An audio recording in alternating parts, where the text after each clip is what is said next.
Hello, my baby gorillas, and welcome one and all. How you doing, Neil? Good to see you, buddy. Let me just see if this is up. Good to see you, Neil. This should be a laugh. They're all donkeys. Meet the new boss, same as the old boss. Pete times. Yeah. Yes, indeed. Let me just make sure we're coming through live and strong.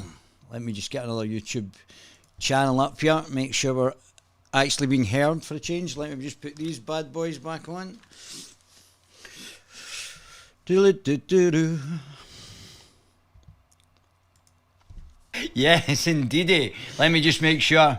Yep, seems like we're all actions go, gentlemen. Ladies as well, let's be having you. So, let's go straight over to GB News. We'll have a first ballot on Wednesday and a second ballot is likely on Thursday. We expect 20 supporters for each candidate, a proposer and a seconder who will be public, and 18 others. We'll also expect that on the first ballot, any candidate to proceed must have won at least 30 votes from parliamentary colleagues. Hold on, let me just check that again. What? Won at least that on the first ballot, any candidate to proceed must have won at least 30 votes from. So in the first ballot, they need to have 30 votes.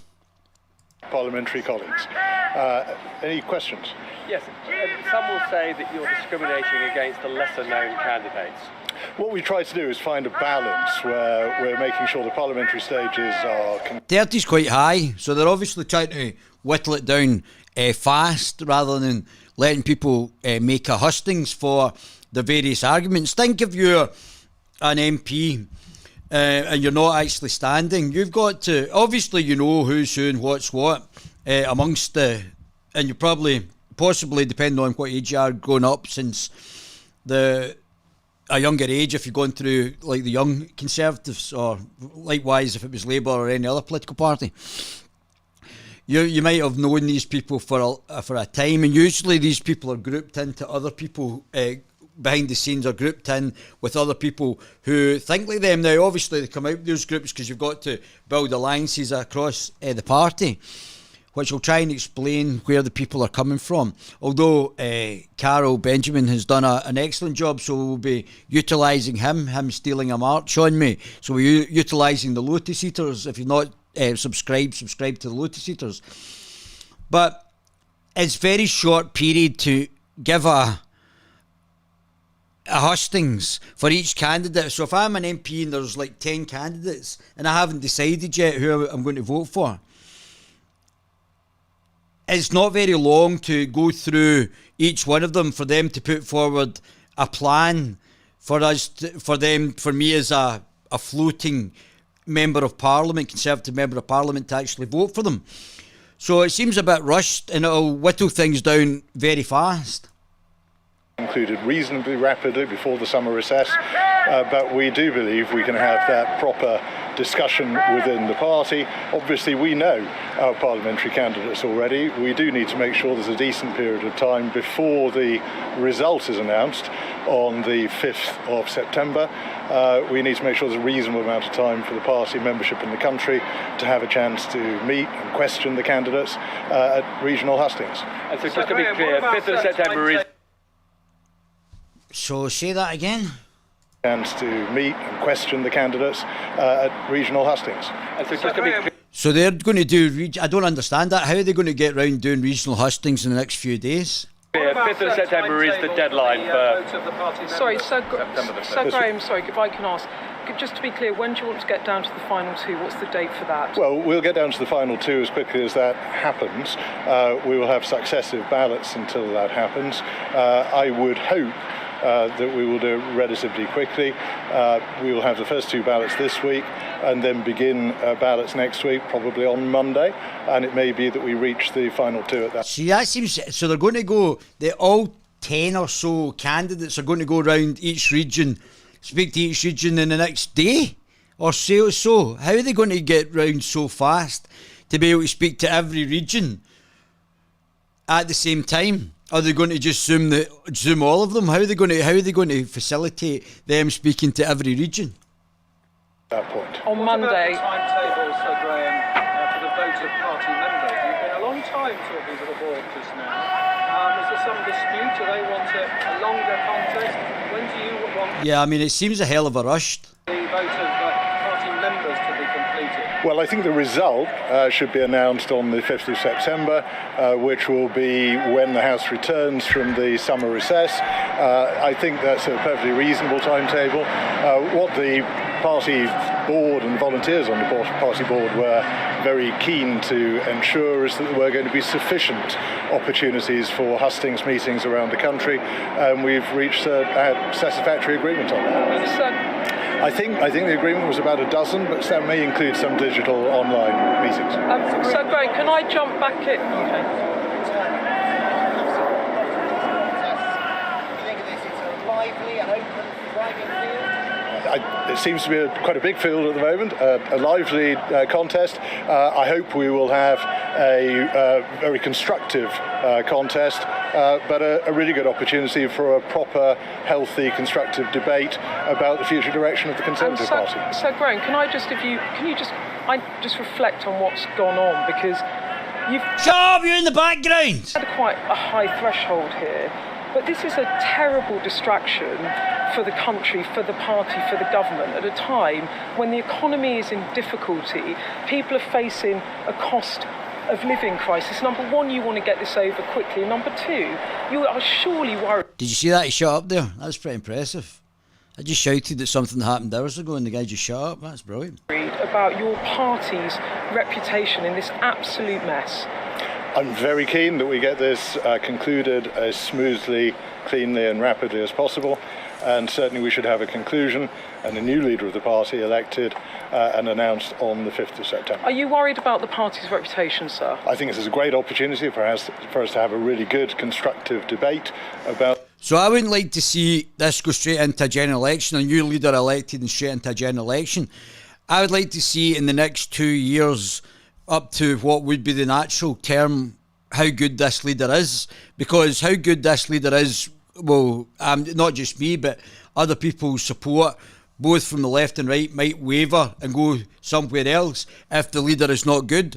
If we have a 2-year period up to the natural term of the next election, we will be able to tell if this person is any good or not. If the person's not doing anything, then I would suggest it's abandon all the mainstream political parties and go with somebody else.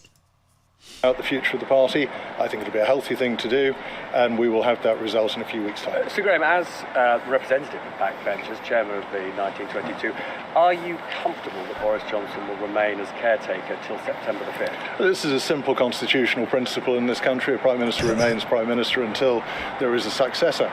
So that's not... Which is sensible. My responsibility. We are dealing with our responsibilities as Although a bit lame duck. quickly as we reasonably can.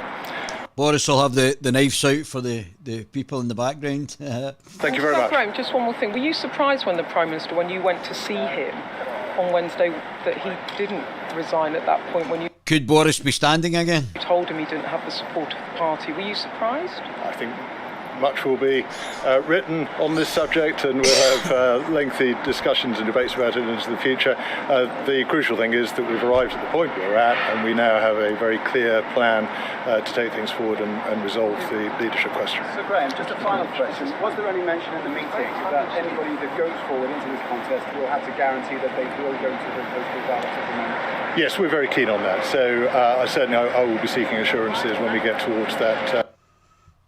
Long before quitting Mr. Johnson's ministry became the great... Now, this is Lord Frost was seen as a potential candidate here. which obviously there's still a little bit of time. The day, and then de rigueur, Lord Frost resigned as Minister of State and has spent 6 months watching everyone else come around to his position. And he joins us now. I'm not expecting you to endorse any of these fellows, but what are you looking for in the next Prime Minister? So I may endorse somebody, who knows, in the next week or so. But yeah, I'm looking for somebody who is properly committed to Brexit and talk about what that means. Somebody who is going to take economic policy on a different path. We need tax cuts, we need fiscal support. We don't need continuity Philip Hammond as the economic policy for the next few years. We need a better approach to net zero. We obviously can't be done in the way that we're approaching it. That needs to change. And I mean, let's hope. So they're basically all listening to me again on the Guerilla TV channel saying we should move towards net zero, or not even net zero, but certainly a reduction in carbon emissions. But really, even with the carbon emissions that we're going to reduce, it's not going to make any difference when 10 billion cubic tonnes of CO2 are coming out of China or the Chinese Communist Party. We never get into the COVID pandemic thing again, but obviously vaccine passports should not be done. Because it's illiberal. Should not be done. That was the reason I left. So you're right, we are getting back onto a path perhaps that I hoped we would. Immigration is the thing that's missing from that, and obviously we need to... But the Tories have signed us up to these international treaties. So I would suggest that you want to go back to the international bodies that you signed up and unsign them. To cut the numbers over time. That's what... Well, unsign us from these treaties then. I think people voted for, amongst many other things. That comes, as Patrick Vistas was just saying last hour, that comes up again and again as a core issue of the Tory base. There's something bizarre in the way that France, which has a third of the population density we do, is shipping humanity to us. And essentially, this present government has just washed its hands of it. Yeah, I mean, to be fair to the still... They're not deporting illegal immigrants. Prime Minister, I know he did work really hard on this question, and I don't think he's being complacent about it. It is very difficult, given the legal framework that we're in at the moment. We've got to make the Rwanda thing work, I think. I think that is the solution in the short run. But, of course, the small boat issue is only still quite a small proportion of the number of people who come to this country every year. And you're right, we're a very dense country, and there's a limit. Well, I think the limit has been reached, I would say, certainly by comparison with most of Western Europe. When you say the legal framework... So, let's go and see this, what you boys and girls saying. Hello. Meet the new boss. Evening, Davey. Evening, Derek. How you doing, buddy? We must get shot of the Schwab shittery and politics. Damn right. It's not good enough to be non-globalist. You've got to be actively anti-globalist. Glasgow Green 23rd, there is a worldwide freedom rally. I'll be there. I wondered what day that was. Remind me closer to the time. It's obviously 12 days away. In my memory, it is like a sieve. Any plans for one in Edinburgh at all? Yes, a freedom rally day in Edinburgh. They should do them simultaneously. Whoever's doing the Glasgow one should put up one in, or do the one in Edinburgh the day after, and people can come through from Glasgow to do the one in Edinburgh. So there should be one the day after in Edinburgh, so each city can support each other. Any plans for one in Edinburgh? Not heard, nothing, Derek. We'll probably find out. Glasgow one. Cheers, buddy. So what do one on the 24th.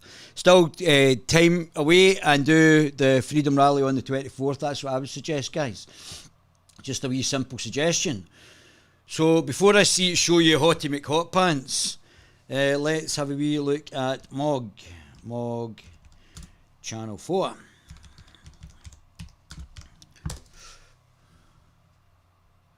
Channel 4. Where is that? Twitter. Oh, there it is. This is it. Jacob Rees-Mogg, as you know, many of your colleagues are saying the Prime Minister cannot continue to be in charge, and that for the good of the country, he must hand over to a caretaker, probably Dominic Raab, who's already ruled himself out of standing in the future. That's the right thing to do for the country, isn't it? There's no constitutional precedent for a caretaker. So we're now looking at the future Prime Minister. A Prime Minister in the UK. Theresa May carried on as a caretaker Prime Minister whilst the leadership election was taking place. So the Prime Minister remains the Prime Minister until there is a new Prime Minister, as our constitutional convention. But there's no need for a precedent, is there? I mean, there's no precedent for Boris Johnson, to be honest. So, I mean, there's no reason why you couldn't do this. I think you're raising a difficult constitutional question, actually, because who should the Queen send for? You're getting back to the magic circle of 1964 when Alec Douglas-Home was sent for, when there was no clear party leader. It will take a little bit of time, but not very long, for the Conservative Party to elect a leader. Theresa May carrying on for, I think, nearly 2 months from when she decided she was going, announced she was going, works perfectly well. The Cabinet met this afternoon. It has made the decision not to do new and innovative things, but just to carry on with the business of government until a new leader is in place. Well, what does carrying on with the business of government mean? I mean, people... It means the business of government there's a continuation, my goodness. People are concerned, frankly, aren't they, that he could try and do radical things, take revenge, try and damage people that he, wants to take his revenge out on, or... He won't. It's quite clear that is not what is happening. He has a... Yeah, he does. consensus cabinet. He's brought back Greg Clark and Robert Buckland, people who are on the left of the party. Robert Buckland has been very clear that the basis of his service is a continuity and an orderly handover. So what does that mean for things like the Northern Ireland Protocol? Well, that bill is before Parliament, and the parliamentary pattern of business that was already announced will continue. So that's the normal business of government. I mean, even though many people are very concerned about that, think it's illegal, it's one of the reasons some of them wanted him out. It won't complete its parliamentary passage in this time. It will have further stages in the House of Commons, but it won't get anywhere near the House of Lords. An incoming Prime Minister would be able to say, I'm not continuing. And that's the same for the online safety bill, the media bill, the privatisation of Channel 4, all these things. I am not aware of a bill that will receive royal assent between now and September.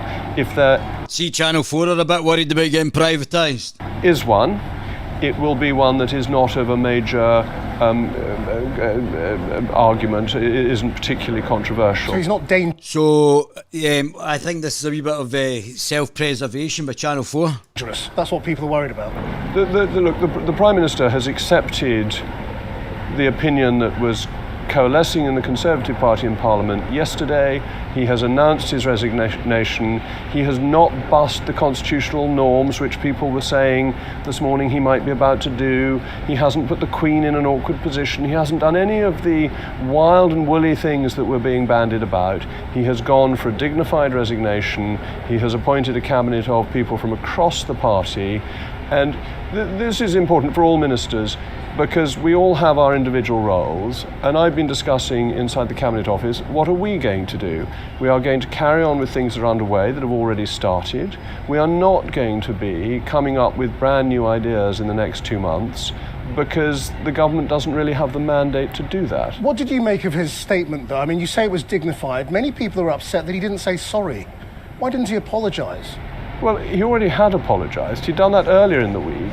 I think it was the right time for him to recognise that he was coming to the end of his period, that he had done very important things, that he'd won a mandate from the British people, to thank those who had served him and had served the country, and to make the point that nobody is irreplaceable, which is one of the great political truths. You don't think it was ungracious, in a way, to say, I did make mistakes, I'm sorry that you had to question mine? Exceptionally good leader.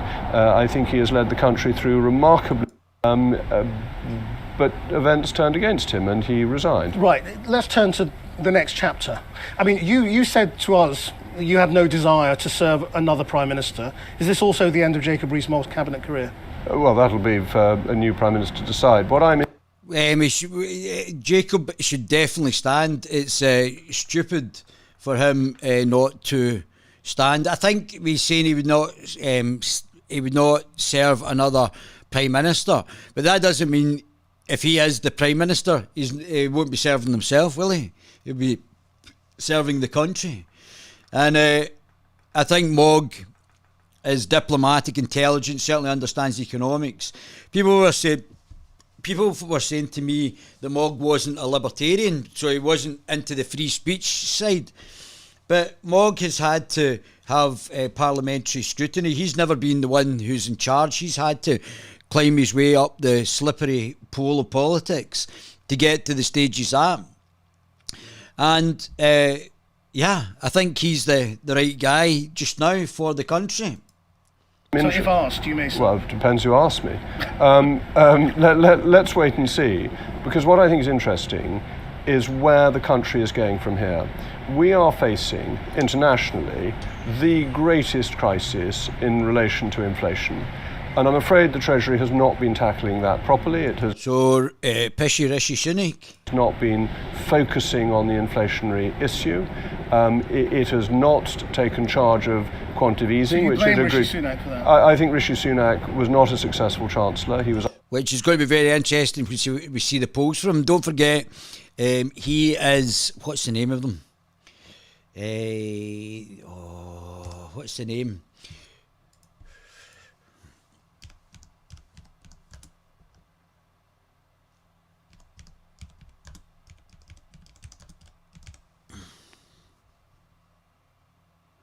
Who did he work for? So he's the Remainers. He's the chief Remainer. He's like who did he work for? Goldman Sachs.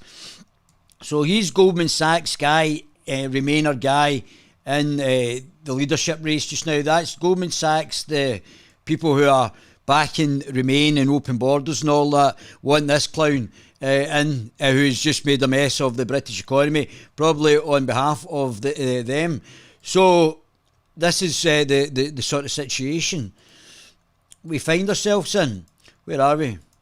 Jacob, over to you. So he's been a terrible Chancellor, absolutely almost a joke.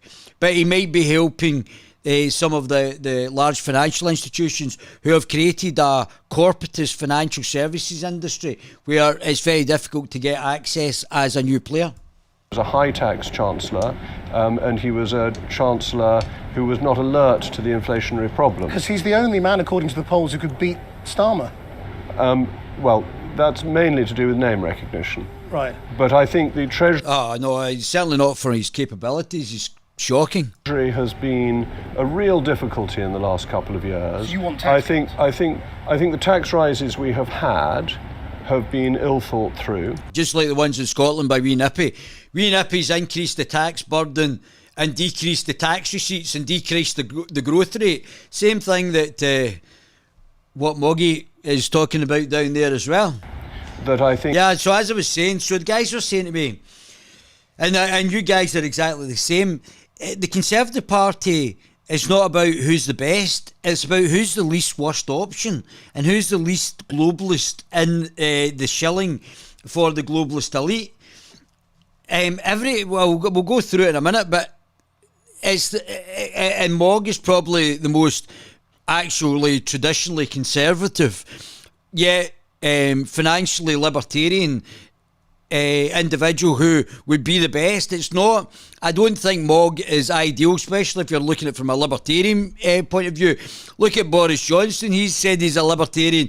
He had us locked in the house for 2 years over a cold. I think the raise in corporation tax, which is proposed for next year, was clearly a mistake. That what we need is to have public spending under control, and we need to have a fiscal policy that will help bear down on inflation alongside a monetary policy that does that. I think that is fundamental, and we will need to see that set out by the people who throw their hat into the ring. Tax cuts will mean the deficit goes up. Not necessarily. So I've already told you guys this. I told you, and obviously Mogg listens to the Guerilla TV channel. So lowering taxes can increase tax receipts, which Mogg's going to correctly identify, because he's been watching me on the GTC. If you bear in mind that the cut in corporation tax led to an over 50% increase in the revenue from corporations. So he's saying the decrease in corporate taxation, it increased the tax receipts for the Treasury.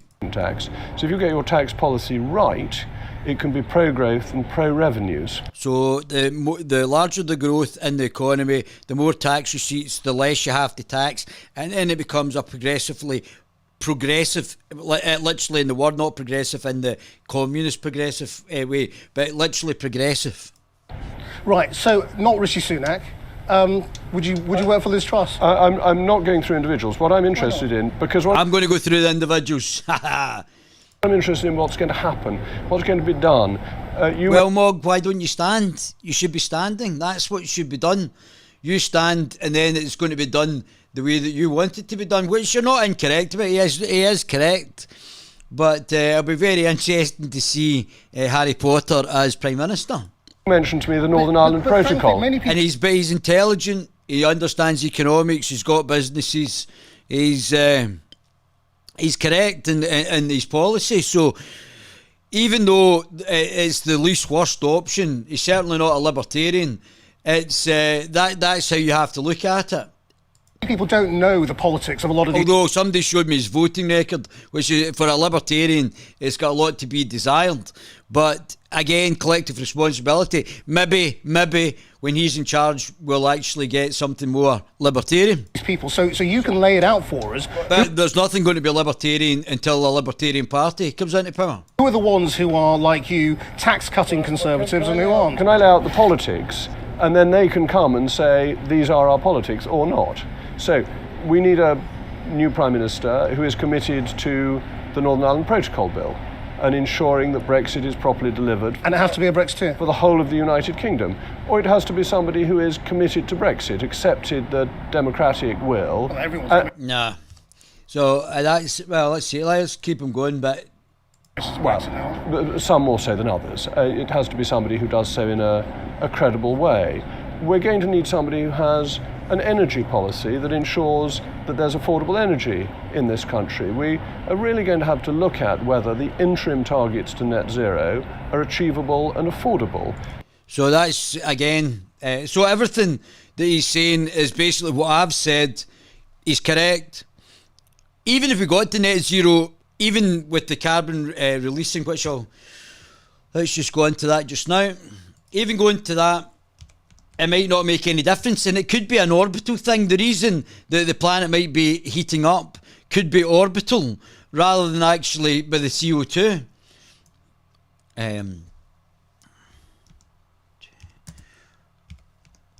Australia. I don't know if I can. Australia. No. Oh, this is the guy. Perfect, absolutely perfect. So I got him. Speaking for most of the night. Oh my. Got him first time.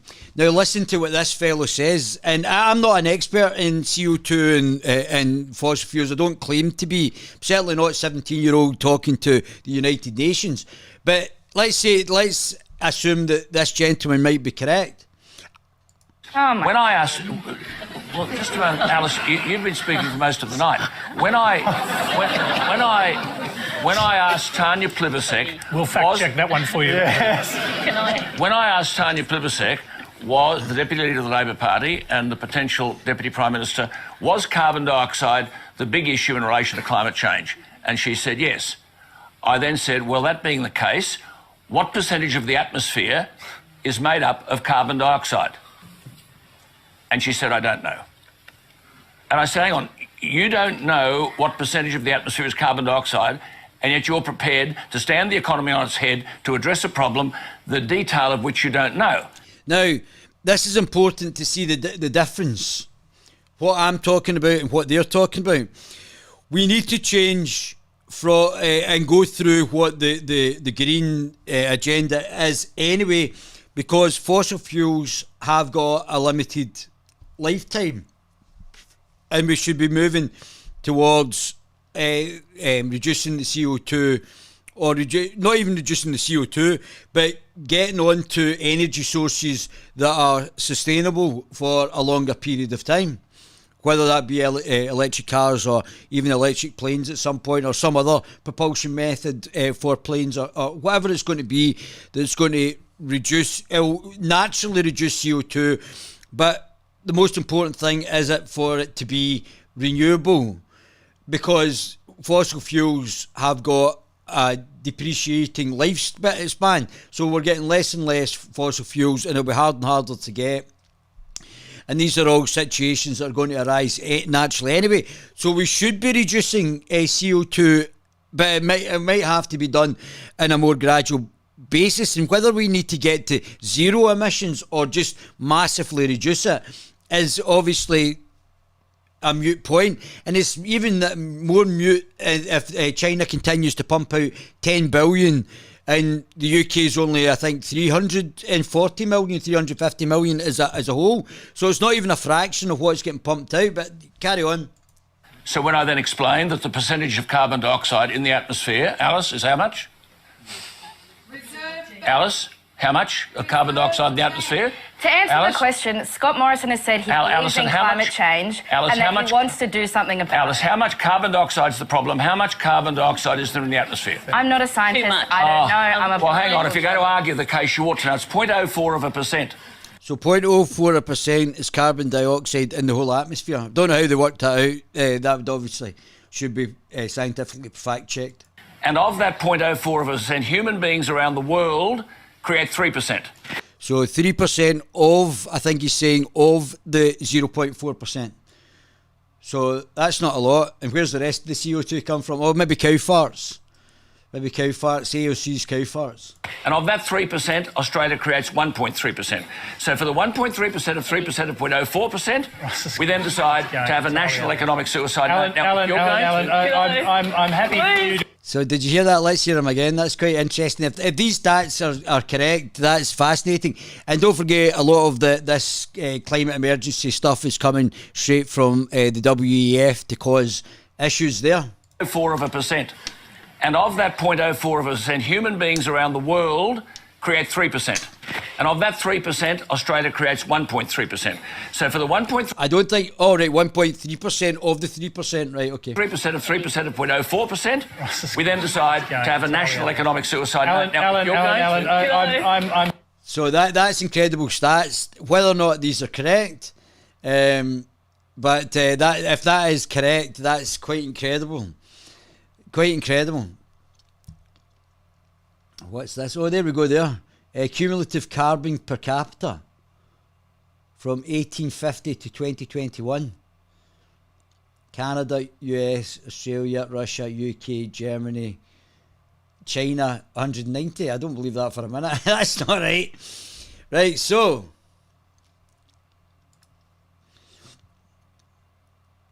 Let's see. We've got this fella. He's a nice guy as well. What's his name? His channel. Hello there. So we've got Jeff Taylor. Jeff Taylor's making a lot of sense talking about Biden going over to America and begging for oil. I'll get back to the list in a second of who's actually coming across. Just give me a second. Work my way down here. Of course, the problem with these people is they lie about everything. So Dave is now he's left the Young Turks. He's a bit like Russell Brand. Now they've left the Young Turks. They're all making sense. Are so deep in the lies they cannot stop lying. All they've got are lies. They are in the bottomless. Same as Nicola Sturgeon. This pit of lying, and when you are in that bottomless pit where there is no bottom, you must lie constantly to not just fall into the abyss. Here is black lesbian Corinne Jean-Pierre lying. Don't forget, Dave's gay as well. He's part of the... Well, I don't think he'd probably acknowledge the LGBT community. And when we look at where we are economically, and we are stronger economically than we have. I think Larry would make actually a very good press secretary. If we need an African-American representation, at least Larry would be a really good shining example, wouldn't he? He would make a great press officer. have been in history. When you look at the unemployment numbers at 3.6%, when you look at the jobs numbers, more than 8.7 million of new jobs created. It's such lies, and everyone knows it's lies. Where did those jobs come from, lady? Is it because there are a gajillion new companies that are all thriving right now, or is it because you forced all of these people out of work? Well, one of my favorite meme makers online, this guy Mazemore, he had a funnier version of that. And when we look at where we are economically, and we are stronger economically than we have been in history. It really sort of sums up the whole Biden government, doesn't it? Oh, dear. Oh, here, right, so let's go over to Hotep Pants in the Netherlands. You've said that these Dutch farmers... Now, Hotep Pants, obviously I should be doing a road trip. So what's this in NTD News?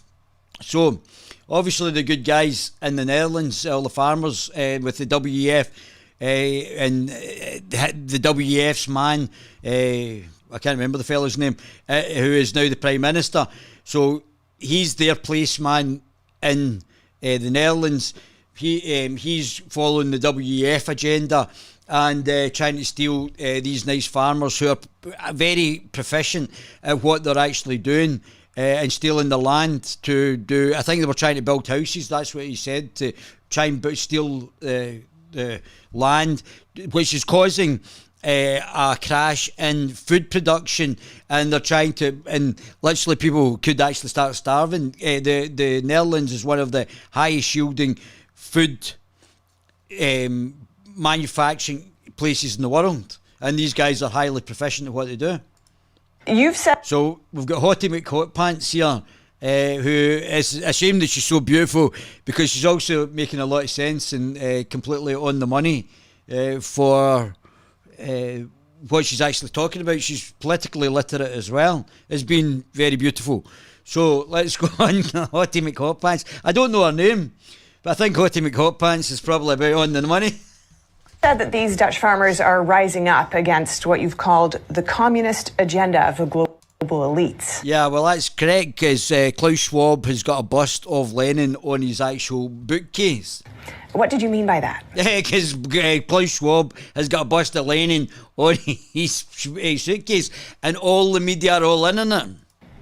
Well, it's communism to the T. If the state comes in and says, I'm going to take away your property for a so-called greater good, I don't know what could be more, essential to communism than that. So it's communism, and I'm saying that it's being done on a global scale, because this is part of a bigger agenda than just the agenda of the Dutch government.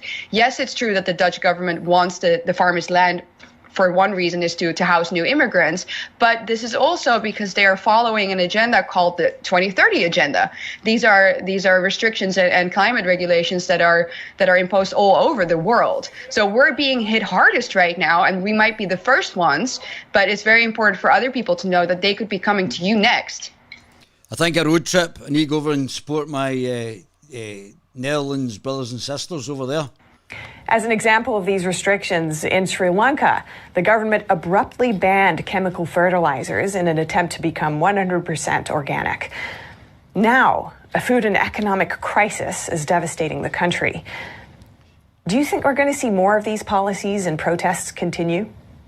Yes. We already see now that in Italy, farmers have gone out on the street as well. In Poland, farmers are going out. So it's spilling over, which is a really good sign, because like I said, these restrictions are going to be very relevant for everyone. Is Dutch nitrogen policy communist? Yes. Because it's a global agenda. They want us to eat bugs. They want us to eat the fake meat that they produce. So it's very clear that this is not something that just the Dutch people will be subjected to, and that's why we need your support from other countries. And what do you think Americans can take away from what's happening in the Netherlands? Stop voting for Joe Biden. Well, from a Dutch perspective, I would say that Americans should be very happy that they have a Second Amendment. Yeah, but they're trying to the communists and the globalist shills and the Democrats are trying to take that away. That you should protect that with all your strength. Eva Vlaardingerbroek, thank you. Eva Vlaardingerbroek. let's see if we can get a hold of this young lady. Eva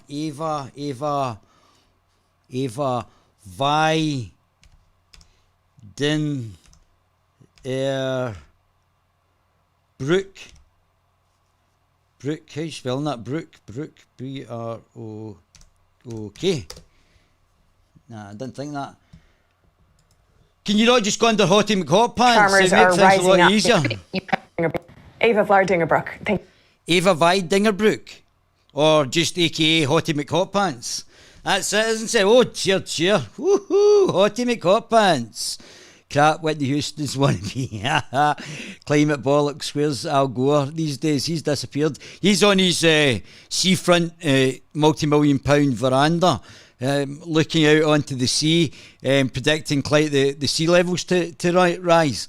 How much radiation does Fukushima inject into the environment every second? Well, I'm not quite sure about that one.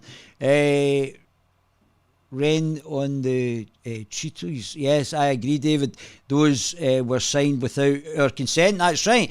So we're just been told by our political class who have signed us up to things but not put it in their manifestos, not informed us. They've signed things without the consent of the British people and just allowed things to actually happen willy-nilly. They've never consulted us, and these are illegitimate. Who voted to be who voted for the UN?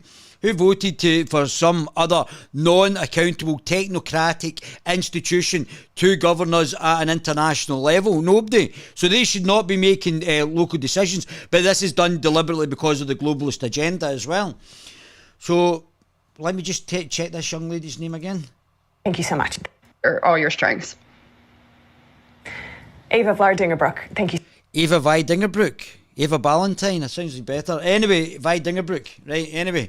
We'll try and get a hold of her later on. She's fantastic. She's so good I got her twice. Listen to this, guys. Listen to this. Tell me there's nothing in it. No. No? Hey, I've looked at it. Don't tell me there's nothing in it. No. It's absolute nonsense. It's not absolute nonsense. It's all out there. So this gentleman who's on the doorstep is already intelligent enough to be able to work out about the 2030 agenda, which Eva Vingerbrook is also intelligent enough to be able to work out, and they are trying to gaslight. You can actually see the gaslighting in here in operation. It's out there on the government website. No, it's not. Aye, it is. There's no the child. RSHP. There's no child grooming going on in schools. I can tell you. You're having a laugh. He's Yeah. pushing transgender on kids without telling the parents. No, that's not true either. No. So it's all lies. Yes. Is it? So it's on your website, but it's all lies. No. Fuck off. Get the fuck away from my door. No worries. Go, beat it. See you later. These are fucking criminals. Well, These are criminals. These are creating genocide in the public with vaccines and every bloody thing. Right. Open your eyes, you fucking clown. Beat it. Aye, fuck off. Well, at least that young fella gets young fellas on the ball. Well, here we go. Now, I don't know what this young lady is doing, this moderate Islam. I don't know what's up with her. So, we've got former Irish soldier turned ISIS bride Lisa Smith exits Dublin Central Criminal Court today after her sentence was put back to the 22nd of July. Her team is trying to get the sad wench off with a non-custodial. So, backing Badenoch, well, Moggy's, and I'll come to the things just now. So there's the mainly peaceful Muslim invaders, refugees, throwing things at the people that they're trying to illegally enter the country, like invaders.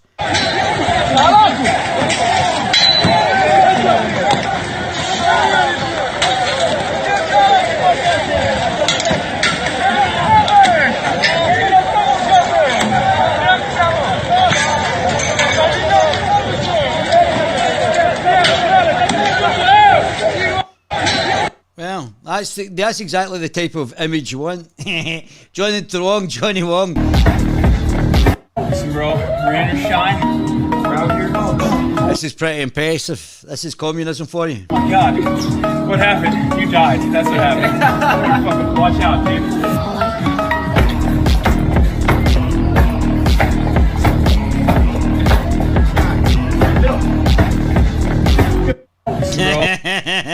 It's like watching Bruce Lee. Communist. There's Hassan Piker, the well-known communist and cousin to Chunk Yogurt, the member of the Young Turds. So Elon is, I like Elon. It's a bit of a shame. I like him. It looks like Elon Musk may have had a change of heart about buying Twitter and is allegedly trying to back out of the deal, but I highly doubt it's for the reasons that he's claiming, that there are too many bots on the platform and he didn't know about this, and he thinks that Twitter misrepresented the number of actual users on the platform. Because right after he made the move to buy Twitter, he said this. But you see, his timing couldn't have been worse, because obviously if we were just about to head into a very bad recession, that paying $46 billion for something that is probably not worth that. It's probably bad business. And I think Elon Musk is an intelligent guy. I like Elon Musk. So there we go. So here we go. Back to the... Is there any chance of this Rwanda deal actually happening? It's unlikely. Right. So I already told you guys that this was not going to happen, the Rwanda thing. The reason these people are coming into our country is because of the Conservative Party. The High Court's going to look at it on the 19th of July, as you know. Why is the High Court being able to overturn political decisions based on international law, where the people who are making the law are not democratically accountable? The proposal itself, the policy is... There should be no external globalist body countermanding British policy. Lawful itself. Lots of lawyers have argued, and I'm being one of them, that it's not lawful. So why is it not lawful? Well, the main reason is you can't... Why is the illegal immigrants not being deported back to country of origin? Why is illegal immigrants not being deported? You can't subcontract your obligations, international treaty. But is that a moral... So you can't subcontract your international treaty obligations. Why are we signed up to this? Don't unsign it. Don't sign it, just reject it. That's what we should be doing. But no, the Tories won't do that because the Tories want this. Moral argument and not a legal argument? No, it's a legal argument. We're bound by the Refugee Convention. So unsign the Refugee Convention. This is the UN Convention in Marrakesh that Theresa May, who is a conservative globalist shill, signed us up to. So we'll just go into the globalist shills in a minute. That means asylum refugees are entitled to claim asylum here. Now, the policy that the government proposes is that they're only going to carry out the initial... But why are illegal immigrants not being deported then? Asylum screening interview, which in my experience lasts about 30 minutes. And they're going to make an assessment of the whether it's a genuine claim or not. Yeah. If it's not, they get shipped off to Rwanda. Yeah. Rwanda then consider the asylum claim. Now, in 70 years that we've been assessing asylum claims, we get it wrong 50% of the time. But isn't that made more difficult for us by people ditching documents in the channel, not telling us where they're from, not telling us what their intentions are, or any of this stuff? I mean, of course, it's like playing Where's Wally, isn't it? How on earth could you get it right 50% of the time if they're not telling you who they are or where they're from? Well, I think the whole system is...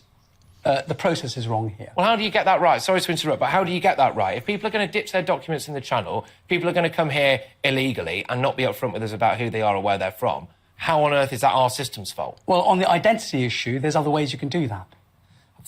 There's dental records is against their human rights, apparently. No. Well, you can assess them from assessment teams, and the Home Office have been doing this for many years. So they ask us here... This has been deliberately done. So they're just deliberately hiding it. They're trying to smokescreen us behind this refugee nonsense, but it's just for mass immigration. So I think this is Bert's. Is this Bert's? Yeah, this is... we've got a problem. Gary Lineker is feeling left out. Gary Lineker... that they've got to do this with them will likely surprise none of you, being a knee-bending woke joke that he is, but I bet Gary Lineker is feeling left out because he now counts himself as a diversity hire, don't he? Without being good at sport, life would have been very different for me because I was, I was kind of not. I think I would have been bullied at school. They were kind of marginally that way anyway because I was. You think you would have been bullied at school? It's like, this tiny geeky kid with darkish skin, and I it was pretty much racist abuse. Although I'm not. I'm as English as they come. Yeah. All the time. Even in professional football, I had that a couple of times. I wouldn't ever name any names. Oh, yes, he has been the victim of the white man's racist oppression during his football career, remember. So, Bert, you've not signed up, but we've got a problem. Absolutely brilliant. Spot on. Here's the World Economic Forum again. Speaking of things I can't unsee, I keep seeing these videos of Klaus Schwab from the World Economic Forum all over, mostly on Twitter, but all over the online world. You don't see them ever on mainstream media. And the World Economic Forum is basically this group, this globalist group that is putting leaders in all of our countries. Out Trudeau was one of their young proteges. Here's a video from Klaus Schwab at the World Economic Forum. So do we know who out of the applicants for the Conservative leadership race are out of the products of the Young Leadership Programme for the WEF? Do we know if any of these are products of this? Of lockdowns and the stresses of finding work or returning to workplaces have even amplified the existential and often silent mental health crisis. So, what should you do? You are calling for the international community. What international community? To safeguard. See, this is why they're just trying to gerrymander it into Baldy Dr. Evil here, having another megalomaniac German having the right to say what the international community. Who the fuck are you? And who voted for you? Vaccine equity to respond to COVID-19 and prevent. Oh, the cold. I had it twice, unvaccinated. Oh no, it was terrible. I've had worse colds, never mind flus. Future health crisis. Oh, well, as long as you and the communists from Ethiopia with the WHO are in charge, I've got nothing to worry about. Nobody will be safe if not everybody is vaccinated. Oh no. Sarah, the reason I wanted to throw this... Yeah, exactly, that was a threat. That was exactly my point. And the reason I wanted to throw to this video after the Trudeau thing is, it seems to me that all these people have left. And I mean this, the Democrats, these World Economic, all they have left is that we need them because things are horrible, they're going to get worse, and they're also telling us they're the ones that are going to make it worse. They're the ones doing it. It's extraordinary, isn't it? It really is. It's also extraordinary that, you get called. I'm going to be really careful with my words here, Dave, for you, for the sake of your YouTube here. Yes. I'll state a fact here. Klaus Schwab wrote a book in 2020. It is called The Great Reset. You can look it up on Amazon. Yep. In which he laid out exactly what it would look like if you used a... Now, Nippy's part of this as well. I don't know whether Nippy is a direct, not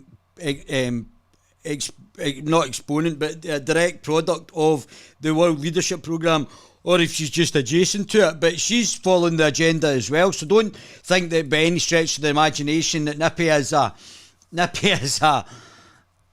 nationalist. We'll go into that in a second. Useless Yusuf has lost control of the... It's Yusuf, what is it? Yusuf, it's Humza Useless. NHS. You've changed it round. Preston, that Preston journalist. It is absolutely beyond me how this guy is still in charge of NHS Scotland. Me and you both, big man. Me, or even as an MSP. I frequently brought out videos a while ago about how the figures were getting worse and worse week by week. He was smashing records out of the park. Records, of course, that nobody would want to hold. But I didn't want to do too much because I thought it might bore people. But now I'm going to do it again because records have now got even worse. It's now literally just under 2/3 of people being seen on time. That is just under 66%. It's actually 66.2%. In reality, 2,627 people were left waiting over 8 hours for treatment in NHS Scotland last week. On top of that, The figures now waiting over 12 hours. Bear in mind these figures were just a couple of hundred a few weeks ago. Were 1,022 people waiting over 12 hours to get treatment. He is out of ideas. He has run... In fact, never had ideas in the first place. Yeah, do you have a wee look at this fella? Excellent work as usual from that Preston journalist. Sons of a bitches. I've essentially been banned from Twitter. I say banned, although technically I've been banned. I've been banned from LinkedIn, Facebook. Suspended. But the suspension will not be lifted unless I delete the hateful tweet in question, and I would rather die than do that. And hopefully it will not come to that, although who the hell knows in these increasingly strange days. What was it that I said that caused such a fuss? And even more importantly, and complexly, what exactly was it that I said that resulted in the ban? Here's the tweet in question. Remember when Pride was a... So, I've got my sexuality is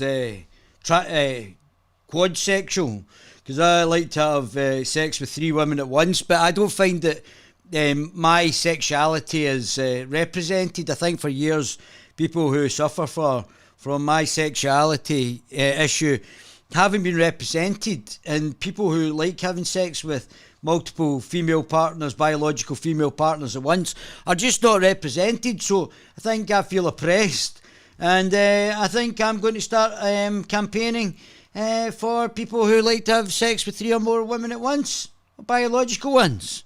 So that's called quad sexuality. Sin? And because there's 4 of us at least. Ellen Page just had her breasts removed by a criminal physician. The response from Twitter, quote, violating our rules against hateful conduct. You may not promote violence against, threaten, or harass other people on the basis of race, ethnicity, national origin, sexual orientation, gender identity, religious affiliation. But if the religious affiliation promotes murdering other people, i.e. we all know which one, then why should you not have a complaint against that? And who are you to tell me what I should and shouldn't do? Age, disability, or serious disease. By clicking delete, you acknowledge that your tweet violated the Twitter rules. First, it is clearly the case that I did not promote violence against or threaten anyone with my missive. What rules, you sons of bitches? Exactly, precisely, because such things matter when the accusations start flying. Yeah, because it's just hollow. They're liars. They're liars, and they lie, and they lie with impunity, and they should go to jail. When you lie and you make false accusations, you should go to jail. That's what should happen. Let's see Hunter Biden getting his penis out for the people who got penisophobia. This story is currently unfolding, so we have to be very careful about what we can say is true and what is not true. And the surface of this story... Now, I think Hunter Biden is living his life like a libertarian. ...is that appearing on 4chan, individuals have claimed they cracked Hunter Biden's password to his iPhone backup, additionally granting them access to his iCloud account with nearly 500 gigabytes of data. Videos and photos have started to emerge, which seems to corroborate the claim that they did gain access to these accounts. Let me put it simply. We know Hunter Biden's laptop is real. The emails on it were verified by the New York Times even, the New York Post, and I believe the Daily Mail. Now, you may not trust any of those outlets, fine. We have 3 outlets all saying they have independently verified these emails. We then start to get undeniable images of Hunter Biden. These are coming from the laptop. Now, 4chan, on 4chan, individuals saying they cracked his password now have access to his iCloud backup. Wow. So, iCloud backup. Oh, dear. So, here we go. She's out as well. If so you look at New Zealand... We've got from Fox News, we've got Jacinda, the globalist Shill Ardern, globalist communism, which the Hotep Pants from Netherlands said that Jacinda's just one of Klaus Schwab's bitches in New Zealand. Rita, tell us about what Winston Peters, the guy who's responsible for Ardern being there, the blinkers have fallen away. He's suddenly woken up about the ghastly situation in New Zealand, Rita. Well, yes, of course, Winston Peters entered into that bizarre alliance with Jacinda Ardern when she was first elected. But he sent out a series of tweets this week. We've got them up on the screen, which really, I think, drove the point home about just how much that country has changed in 18 months. He said the Labor government has absolute power with no handbrake. And in that short time, 18 months, they've implemented unprecedented, calculated and systematic paradigm shift of who we are as a nation. He talked about the... So I was right, horsey face is rubbish. Oh, what about this? What about that? Fake, sociopathic emotions. What about this? Oh, I'm so emotional. Get out. The identity politics, the division, and how...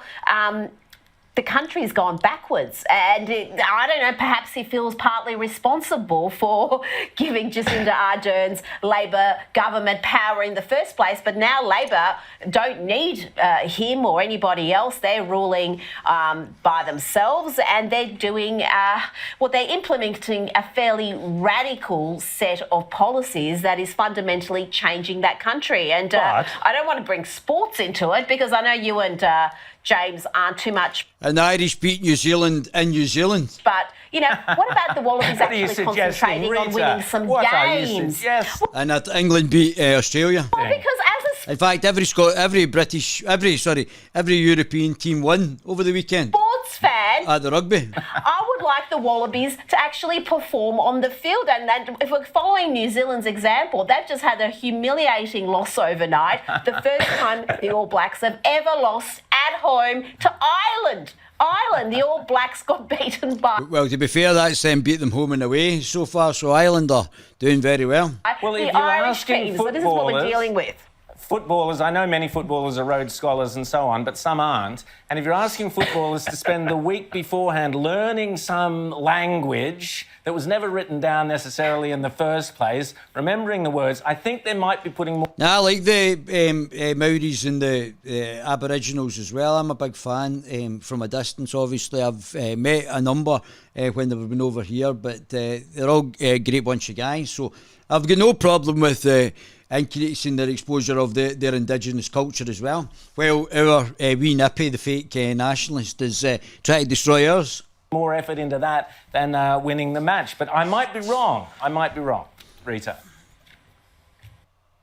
So, very interesting. Where's Guido Fawkes? You need him. Where is he? There's Baldy Dr. Evil. Hello again. Hello there. Like everybody else, I've found that I seldom have any real money in my pocket these days. It's ages since... It's probably marriage. I've handled a real pound coin. Since the COVID... This is so they can cut off your money by the banks. The banks will be able to cut it off soon. COVID business, absolutely everybody has been accepting payments by card, even for the most trifling expenditure. Before COVID, many places had lower limits of £5 for paying by card. Yeah, that's quite interesting. So this is, I can't remember these guys' names as well. Card. So this is, what's the fella's name? History Debunked.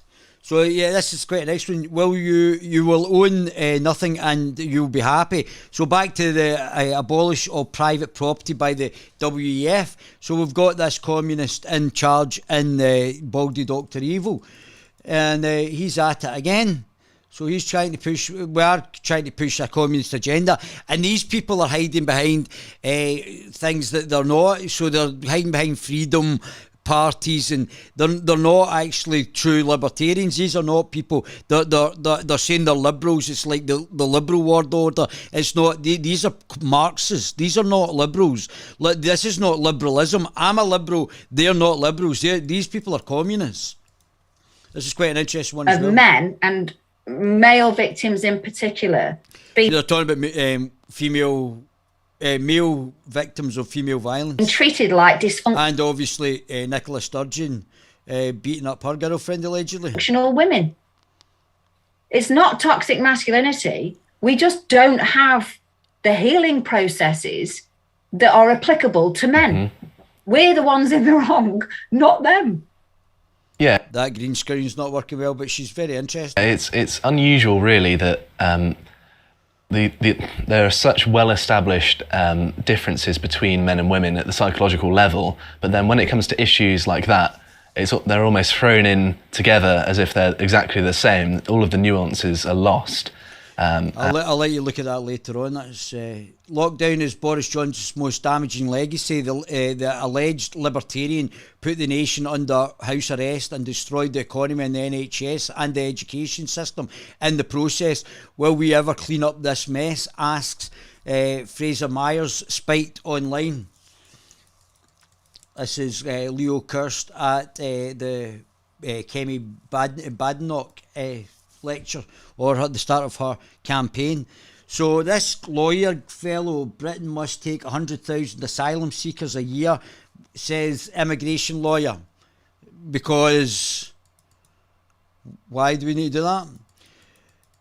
So we Nippy's not resigning. He says he's been threatened with disciplinary action after he sent an all-staff email criticising the party's response to the issue.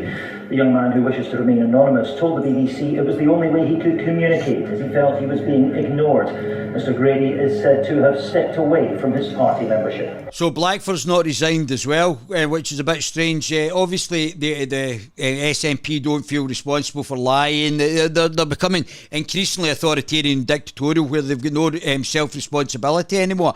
And because of the way that the Scottish Parliament has been set up, nothing is actually holding them to account. So the press aren't holding them to account. Nothing in Scotland is holding the SNP to account. Migrants wave middle fingers as 2020 channel crossings past 13,000. Oh, that's good, huh? So Jacob Rees-Mogg considers Tory leadership race, report says. Yes, well, and I think he's going to win it. I think he'll come in the top two, and I think Jacob will get to the political party, and if he faces off against Sunak, then he will beat Jacob Rees-Mogg as Prime Minister, right-wing MP. He's not really right-wing. He's just probably he's probably a wee bit libertarian on economic issues, and slightly conservative on social issues. Brexit opportunities, we'll see if he's libertarian social issues, which would make it a lot better. So that would make him almost like a libertarian liberal. Brexit opportunities Minister Jacob Rees-Mogg is reportedly considering entering the already packed Tory race, according to the Telegraph. Right-wing and Eurosceptic. I wouldn't describe him as right-wing or Eurosceptic, yes, but I would say anti-globalist, not a globalist shill.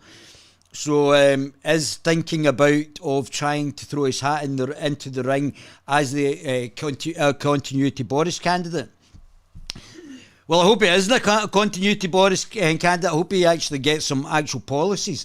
Sources say that Rees-Mogg has spoken to a number of Tory MPs on Monday morning to ask if he should put his name forward. One MP told the newspaper he would be brilliant and probably the only person all the pro-Boris MPs could support. Yeah.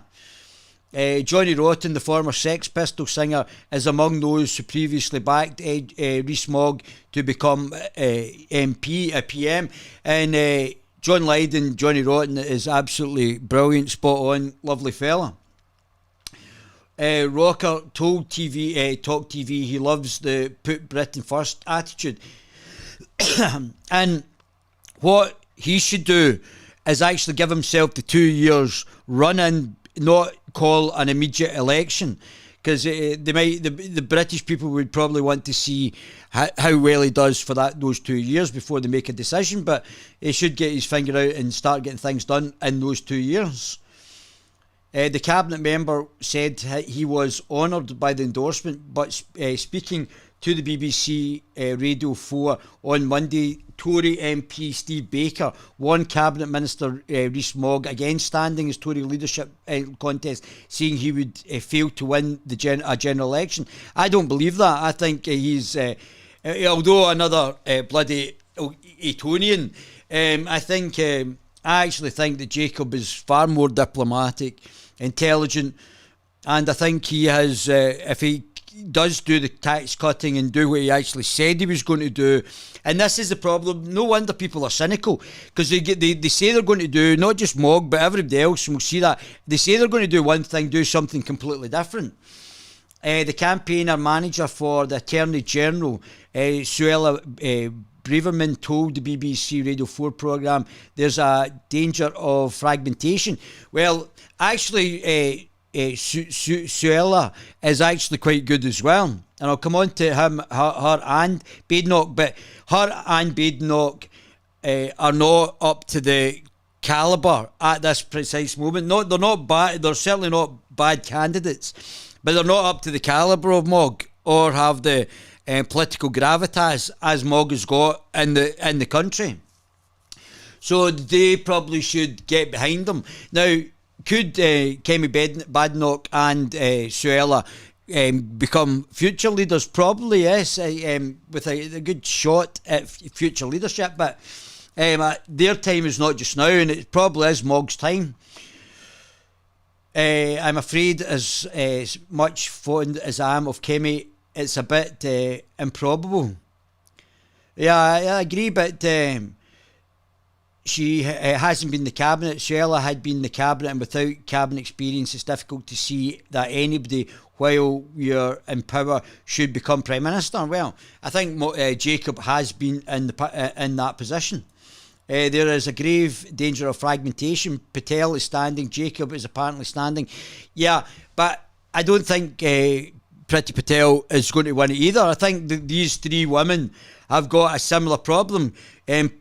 Priti Patel spoke a good game, couldn't deliver on it, and we'll come back to it, because we'll go through and actually look at the Lotus Eaters, because Carol did something earlier on and he stole my thunder, but he's completely on the money, so there's not much point in me reiterating, because the guy's got it completely on the money.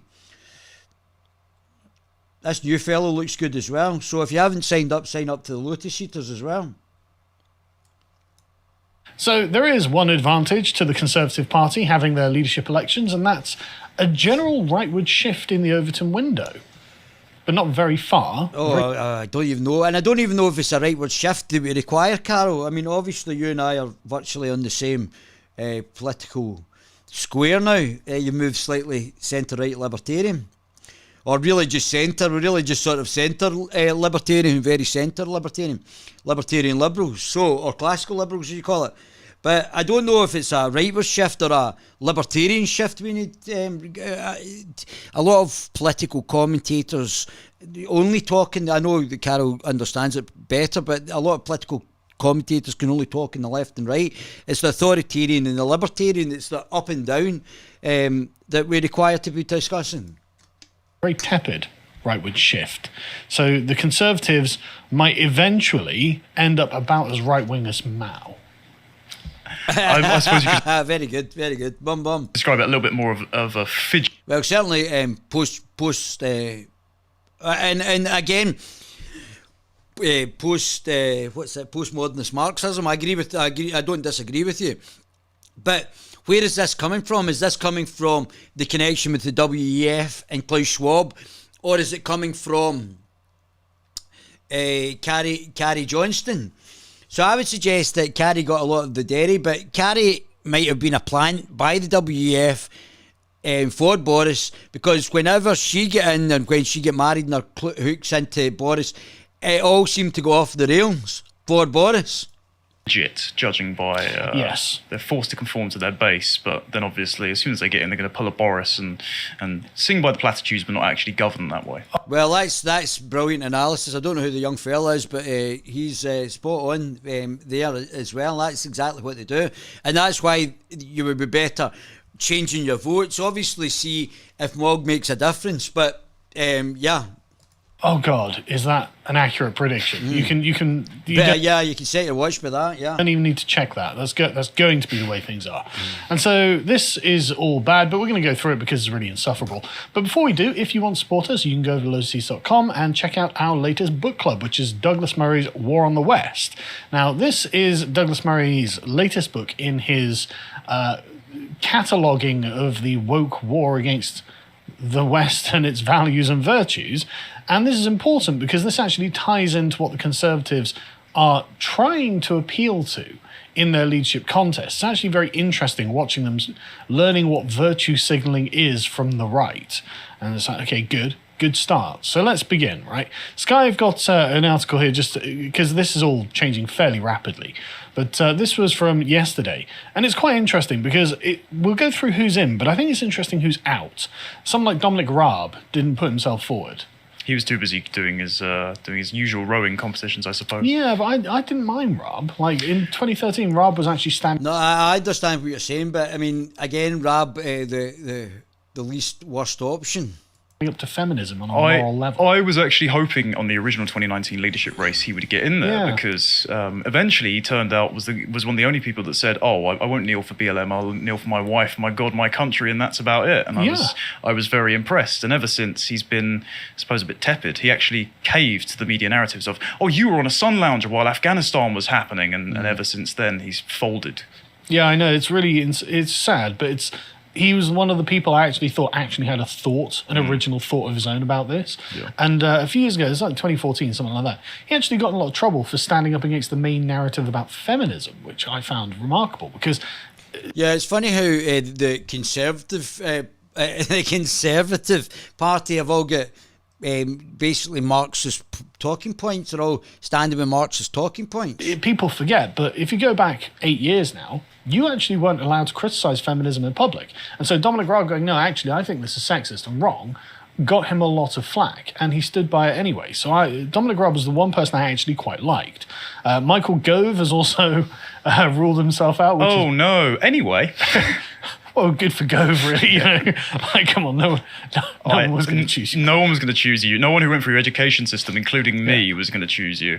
Yeah. So let's before we begin, in fact, so everyone's expecting this to get really, really dirty. Now, how dirty do you think this is going to get? Because if you go to the not very next one, so the Independent, like, look, this is we've got slightly, but not very. We're going to get all these tepidly dirty, mucky dossiers on people. The knives are. Bit of dirt on your cuffs. Going to come out the dirtiest campaign in history. Do you think it's going to be like that? No. I think their definition of dirty is going to be very askewed from what the base and we think is dirty. So I think a lot of the mudslinging is going to be either progressive credentials or 3 years behind where the conversation has moved. Because if you notice, their degree of dirty is looking at Penny Mordaunt being incapable of defining what is a woman, which I'm sure we'll cover. We will. But things like the vaccine procurement, which obviously we're not going to question because we'll be on YouTube, but things like that won't be raised, whereas the GB News constituency viewing base of the Conservative Party very much have those concerns. So I think that the dirtiest it's going to get is someone like Nadine Dorries coming out and saying about Jeremy Hunt's lockdown credentials. But I think the Conservative Party are going to think it's far... They're going to have a different range of dirty compared to what a lot of people actually want to talk about. Well, they seem to think it's going to get personal, as in it could be scandal-ridden and things like this. But hopefully not. Hopefully that... Yeah, so don't forget Rishi Sunak, his wife didn't actually pay her taxes in the UK. They actually realised that it makes more sense to start virtue signalling to the right, which would be good for Conservatives because that would be the beginning of the shift of the Overton window rightwards rather than leftwards, which is a very rare and unprecedented situation. So Guido for... I don't think that's going to happen, Carol. I think they're on the agenda and we're actually just shifting chairs on the Titanic. The Conservative Party for decades have been signed up to the WEF agenda. We've always moved forward by the Conservatives. The Tories that done it, we are in the 2030 agenda will be continued regardless of who's in. So all we can pray is we get the least worst option.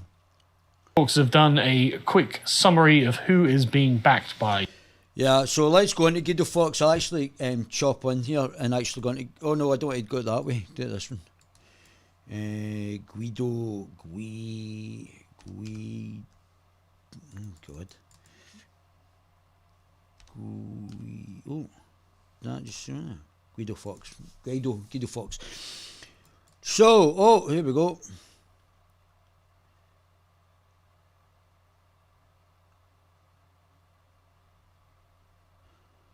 So, we've got Big Nose, the Big Nose Midget, Rishi Sunak, utterly shocking. He won't win. He could lose the general election to Dobo. I mean, that's just the choice of two globalists. That's just... He's the worst person that could actually be up there. He is a Goldman Sachs bitch in Parliament.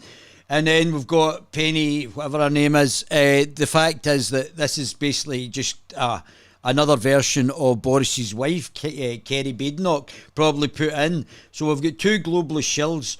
Tom, whatever his name is, nobody's ever heard of him. Liz Truss, a Remainer. Jeremy Cunt. And then we've got Nadeem Zahawi, and he's going to get torpedoed as well. We might not make it to the 20 mark. Sajid Javid, no, they're probably done as well. Priti Patel is getting to that stage, unless there's a search for any one of these characters. So I thought Suella Braben would be better just now. Obviously, there's a wee split between the right of the party. But we've got a real problem that we're going to get some element of Remainers. I'm not sure Tom Hagendas. Tom Hugenhat. Tom Hugenhat. Let's see Tom Hugenhat's...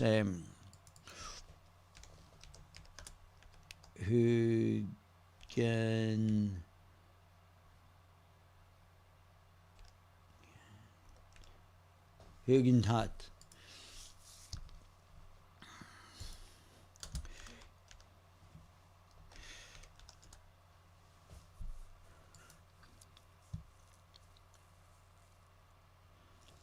Oh.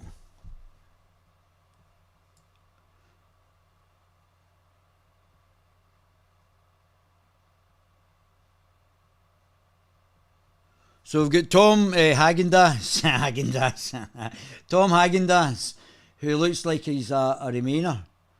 Well, he's a firm Remainer, so he's a globalist shill. So Tom Hagendas is rubbish as well. Get him out. So we've got Tom Hagendas. Where are we? Where did we go here? Tom Hagendas, rubbish. So Remainer. Tom Hagendas, Remainer. Zakawi's a Remainer. Zakawi. So these are all globalist shills. So we've got a whole bunch of selection of globalist shills. What's his name? Nadine.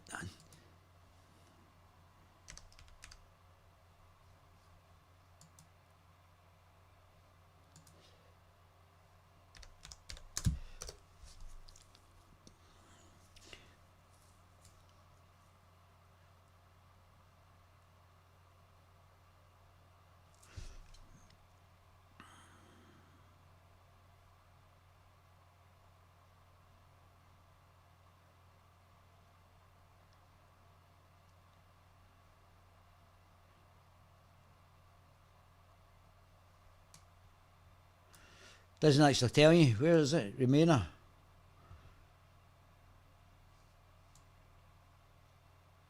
Fox clubbing Remainer. So we've got, I don't know if he is. Which is Zakawi. It is there.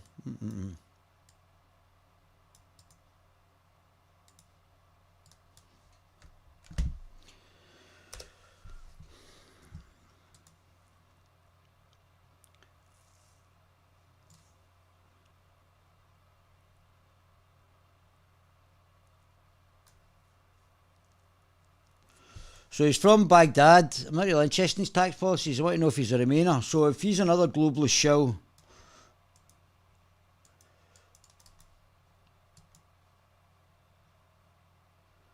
did he vote Remain? It's a very simple question. Let's go into Google. The bad guys. Google.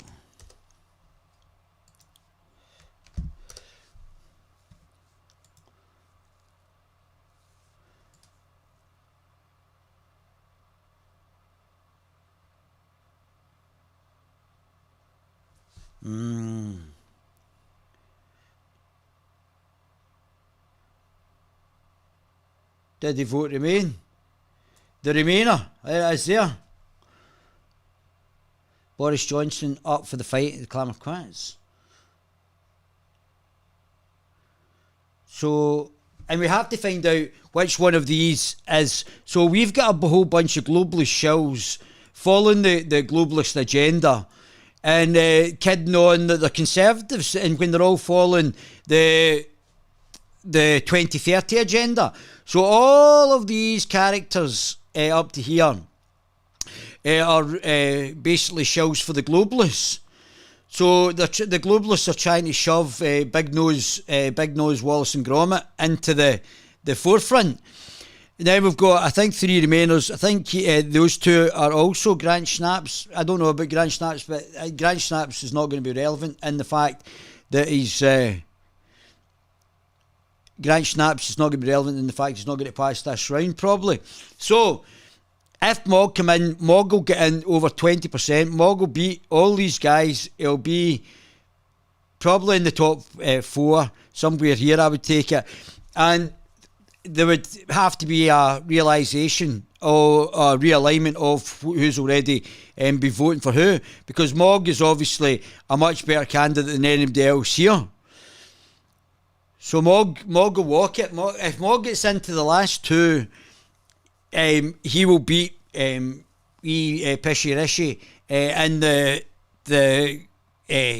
debate, but in the Conservative Party, when the Conservative Party vote to actually pick the leader. But all Mog needs to do is get in the last 2. If he gets in the last 2, Mog will win. Because if it's the Remainer and the communist Rishi who increases taxes, he'll destroy him as we saw him before. So let's go back. What are you guys saying anyway? Oh, you guys have been talking to you. Have you guys been talking? What's been happening? Oh my goodness, you guys are all talking. Hello there. My goodness, look at all these. Eva Vanderbroek. Oh, that's it. Oh my goodness, thanks very much, isn't she? She's the hottie of the new talkways, isn't she? I'll have to get her on the Guerilla TV channel. Evening, lads, evening. Legend, tell Savile Nonce party candidate to beat. I like Dice more. Dice is a good guy. It ain't rocket science. The rot needs cut out. Yeah, it certainly does. Explains the crisping thieving. The great replacement. Yeah, of course, rope. We got a problem. Brilliant channel. Yeah, we've got a problem. It's a brilliant channel. Oh, look. Sky News is alright. Yeah, that's it. Derek, The Shining, hopefully. Clear throat. Right, so you guys just talk to yourselves. Right, anyway, let's keep going. So these are all, we've got a whole bunch of globalist shills. So we've got a globalist shill party. That's the highest echelons that we need to know what these guys are. So these guys will just lie, say they're going to do X, as Carol correctly pointed out. Clever fella that is. And let's continue with this. However many MPs. And as you so if that's the lineup, I'll be voting for the UK Reform Party. Can see, that's Rishi Sunak is tearing ahead. Penny Mordaunt, Rishi's on about 35 backers, Penny Mordaunt's on 20, Tujin Hat is on 50, I can't pronounce him. He's half French, I'm not pronouncing him. It's Häagen-Dazs. He's on 15, Truss is on about 15, Zahawi's on about 12, Hunt's on about 12, Baynock's about 12, Patel's on about 10 or 12, something like that. Braverman's on 10, Javid's on 10, Shaps is on 7. So I mean, not exactly an enviable group of people. No. And if you're not over 20, don't forget 20, as explained earlier on in this podcast, is the cut-off line. So at this level, all of those are going to go. So it's going to be Kerry Johnston versus Big Nose. And so Mog has got an open chance here to absolutely smash it. So I don't know how many, 40, so 35, say 35, 20, 65. There's quite a lot of people that are not decided. They've obviously not come out. A lot of them haven't come out and supported them. This might have been the Remainers showing their cards too quickly, where there might be massive support still left for an alternative candidate, and that might be wee Moggy Woggy. Some of them I think are okay, or are generally okay, but I'm black-pilled on the... You've got... What did you say there, Carol? Some of them I think are okay, or are generally okay. Carol, Patel's on about... I think we're dealing with the least of the worst. 10 or 12, something like that. Braverman's on 10, Javid's on 10, Shaps is on 7. So... Right, let's go through these together. I mean, not exactly an enviable group of people. Some of them I think are okay. Oh, come on. Or are generally okay. No. See, this is the trick that they try and do. But...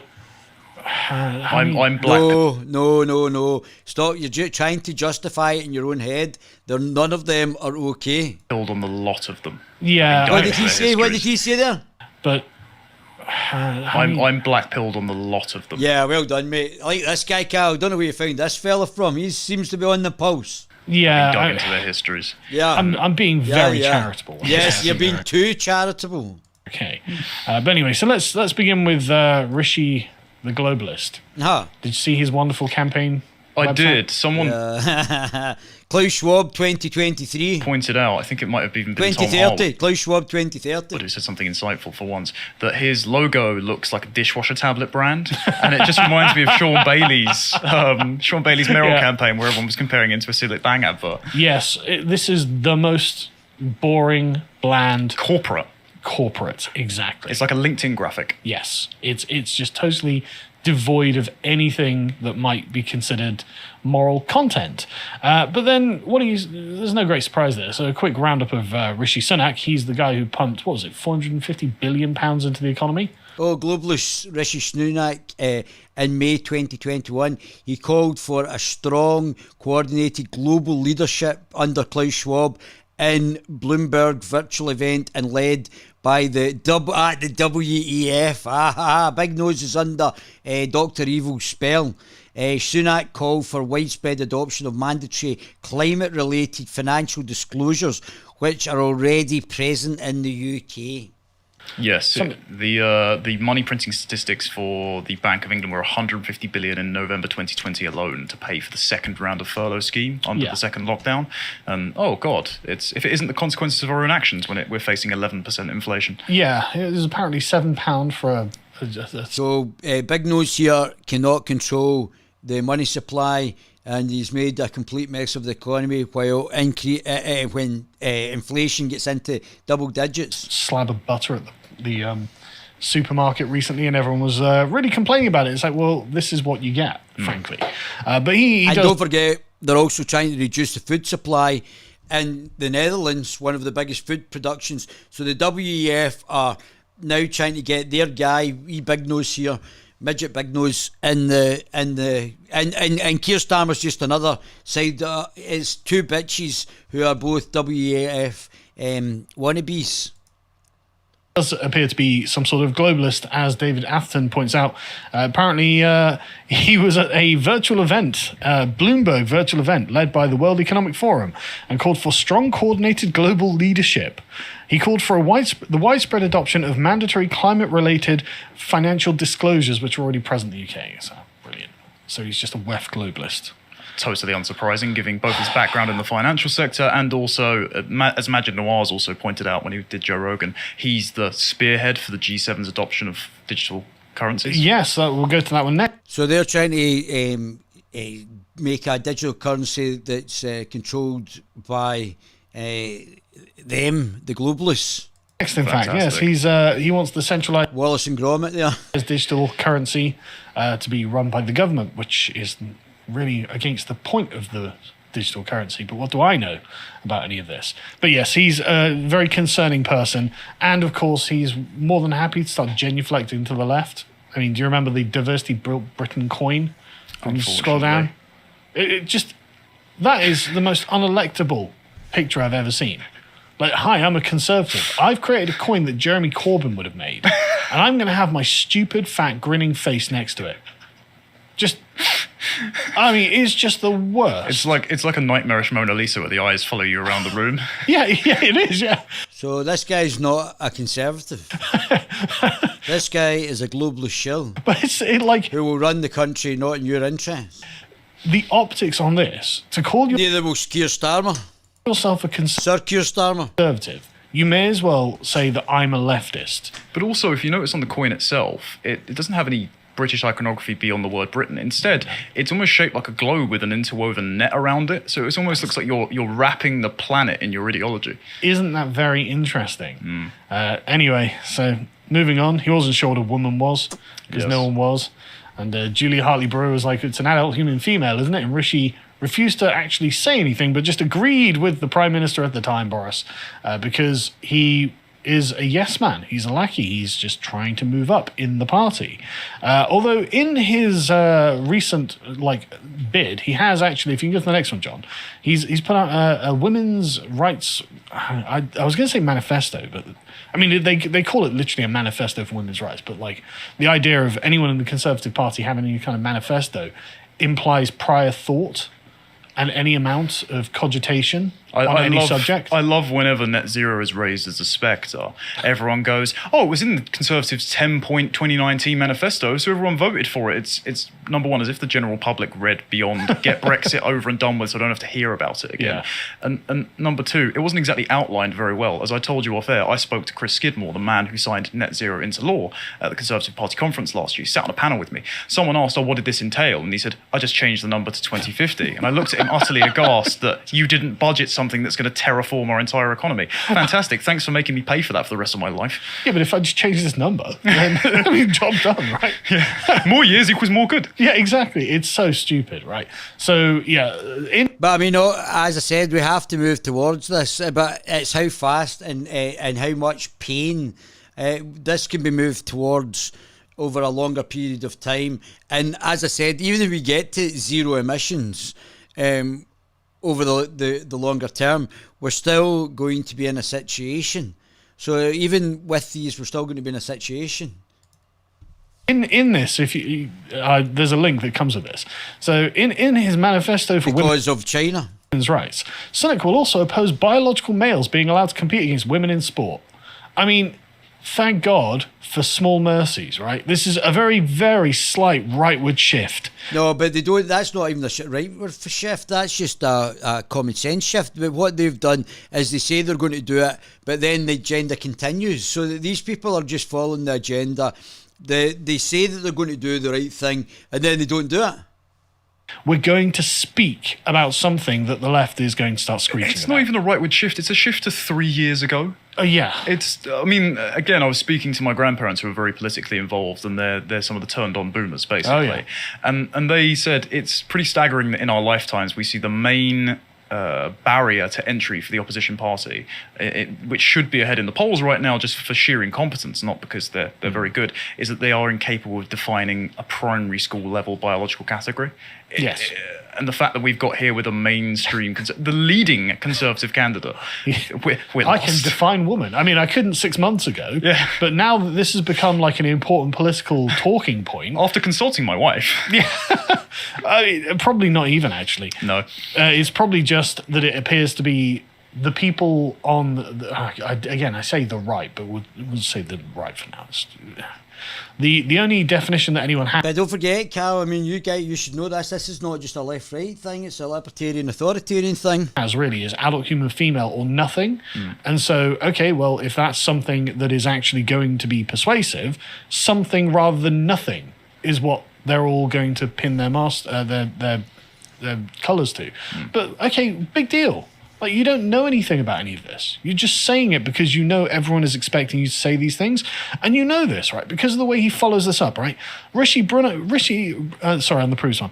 This is someone close to Rishi who's speaking on his behalf. Rishi was brought up in a family of strong and successful women, and under his leadership, women's rights will be better protected. Oh, thank fuck he's a feminist. Sorry, I shouldn't swear. Thank God he's a feminist. Well, the fact that he's brought up almost entirely by strong women does explain why he's about 5'4". Is he? Yeah, have you not seen photos of him in the lineup? No, I haven't. He was in the Wizard of Oz as one of the Munchkins. Yeah, it looks like when you're getting consistent Wi-Fi and the connection drops out. I haven't seen him. But he wants to ensure that women and girls enjoy the same freedom most males take for granted in feeling safe from assault and abuse.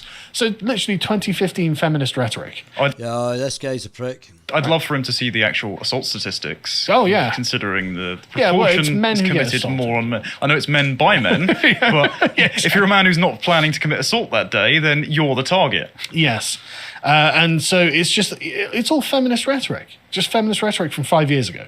So it's like, okay, great. He backs female-only sports competitions, though. Brilliant. So there was this clip going around of Rishi that I think is actually rather unfair. It's a clip from like 2005 or something, or 2001, where he's very young and he's talking about whether, like how he, it's just his social life, really. And in it, he's like, well, I've got friends who are aristocrats or upper class and working class. Well, actually, I don't have working class friends. It's like, let's see that. Is there anything else you want to get from Guido? I don't know if Guido Fox is Tom Harwood's, who's GB News, but I've always liked Guido Fox. If this is Tom's, he's done quite well. I'm not as keen on his commentary as Tory boy, but he's not. Some of it's good. Don't get me wrong. He's a competent newsreader or news representative. What am I looking at here? What was I looking at? Oh, come on, what was I looking at? Oh, yeah.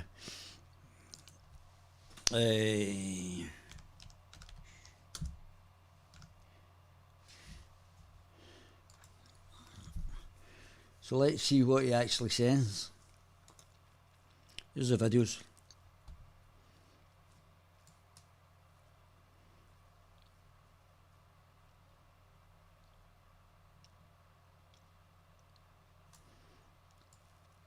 This guy shouldn't be. I'm surprised he's in the cabinet. That needs to take when it comes to taxation? Well, I'm with the many candidates who believe that we need immediate tax reductions. John Redwood has been about for easily 30 years, and he's very competent. And I'm not with Rishi Sunak. He's just a wee bit. He seemed quite funny when he was talking to Nigel Farage, mind you. The outgoing Chancellor, who I think was squeezing the immediate tax reductions. And I'm not with Rishi Sunak, the outgoing Chancellor, who I think was squeezing the economy too hard and making the environment for business rather more hostile. I think we need to reverse both of those elements of his policy. I think immediately we need some VAT cuts on petrol and diesel and on domestic fuel all the time that oil prices are as high as they are at the moment. The revenue is collecting an awful lot more tax now from our diesel and petrol at the pumps because there's a 20% tax that rises every time the price of petrol goes up, called VAT. So I'm favourably disposed towards those leaders who want to do something immediate to ease the squeeze through VAT. I think it would be good if they could also remove what remains of the increase in national insurance that Mr Sunak put through this year, because that was breaking a manifesto pledge. And again, it's squeezing people's incomes at a time when they're down, they're already struggling because of the huge increase in prices and their mortgages going up. And then I do think they need to be very careful about business taxation. I think if you set lower rates, you will probably collect more revenue for the reasons you just... Which I've said before as well, as you know. Been hearing that you are a more attractive place, so more companies come here. We should be looking at developing our own entrepreneurs, not just purely relying on inward investment. And they cite and book more business here, so you actually collect more revenue. And let's take the Republic of Ireland, for example, our near neighbours. They collect far more revenue as a proportion of their revenue from business taxation because they've set a corporation tax lower than all the other advanced countries. And it's been very attractive to business. And so a lot of large American corporations have gone there rather than coming to Britain because they've been offered a 12.5% tax rate. Well, there you go. It just shows you I was correct as usual. Where's... oh, there it is. There's Big Nose. I have friends who are aristocrats, I have friends who are upper class, I have friends who are, working class, but... not working class, but... I have friends who are aristocrats, I have friends who are upper class, I have friends who are, working class, but... not working class, but... I have friends who are aristocrats, I have friends who are upper class, I have friends who are, working class, but not working class, but I have friends who are aristocrats, I have friends who are upper class, I have friends who are, working class, but not working class, but Oh no, that's very bad, isn't it? Oh dear, dear, dear. He's young, mind you, but that's one of the reasons you shouldn't do press when you're young. I have friends who are aristocrats, I have friends who are upper class. So I have friends who are aristocrats, I have friends who are upper class. I have friends who are, working class, but not working class, but I have no friends who are working class. Oh dear, dear, dear, dear, dear. Oh dear, dear, dear, dear, dear. So, no for me for Sunni, and if he's in, I think we'll all be voting for UK reform. It's like, yeah, okay, that he's a posh kid, raised in, an upper class environment. No one complained that Boris doesn't have any working class friends. No, it is something they usually hit Rees-Mogg on, but I don't. I mean, if you are transparent in your, what you guys say?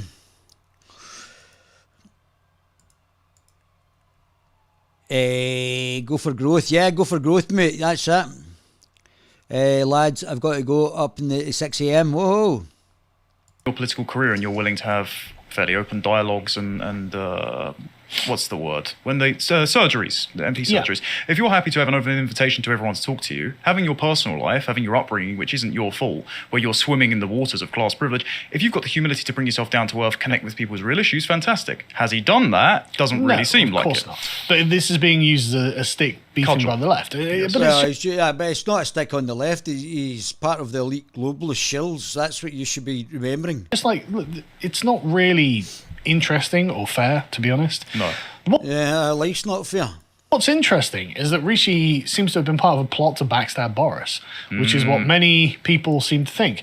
Because if you... Well, of course, the Remainer establishment, of course, are going to try and do that. But Boris laid his own traps. He would not have been able to do that had Boris been performing, and he should have been bringing the bills through. Go and look up the domain registrar of his website. It turns out it was registered about 8 months ago. Right, okay. I saw one of the redirecting ones without the number in it was last registered in December as well. Yeah. So if you type it. So December it's obviously been year. on the cards. I mean, so his video, his very highly produced video that came out. I saw Laura Dodsworth, author of State of Fear, say, and here's one I made earlier, as if it's some kind of Blue Peter production. It's incredible, yeah. Sorry, I forgot to get the video for this. But yeah, he had a very, very highly polished video that we'll go through at some point because it's just very interesting what he's appealing to in it. But it's very, very well made and clearly wasn't done yesterday. Yeah. So he seems to have been planning this for a long time. What I found though interesting though is one of my favourite GB News commentators is Mark Dolan. I actually think he's a friend. Yeah, he's a very smart chap. So a very rare dropping of the ball by him by endorsing. Yeah, I thought this was strange as well. I didn't get this at all either because Rishi Sunak seems to be a bit of a prick. Sunak? I've had a go at him for this Oh, before. really? Yes, he's actually said that Rishi Sunak, again, is anti-woke and he's the only one with enough credentials. And I did have a pop. And I don't believe that at all. The Conservative Party been saying they're anti-woke and done nothing over their anti-woke or the woke agenda. They seem to have not affected it whatsoever.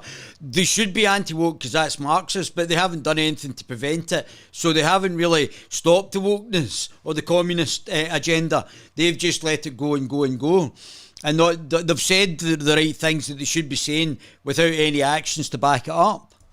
said he is the one that's printed us into this situation. Yeah. And he is insistent on everyone around him is screaming into the ether, please lower taxes. And he just goes, so right, yeah, national insurance rise, got it. Diversity built Britain coin, Mark. Don't know what to tell you. He's not an anti-woke crusader. Mark's a lovely guy. Oh, yeah. Yeah, I know, but this is a major drop the ball issue. This is just absolute nonsense. And the fact that you're backing the globalist shill woke agenda from Big Nose here is just absolutely ridiculous.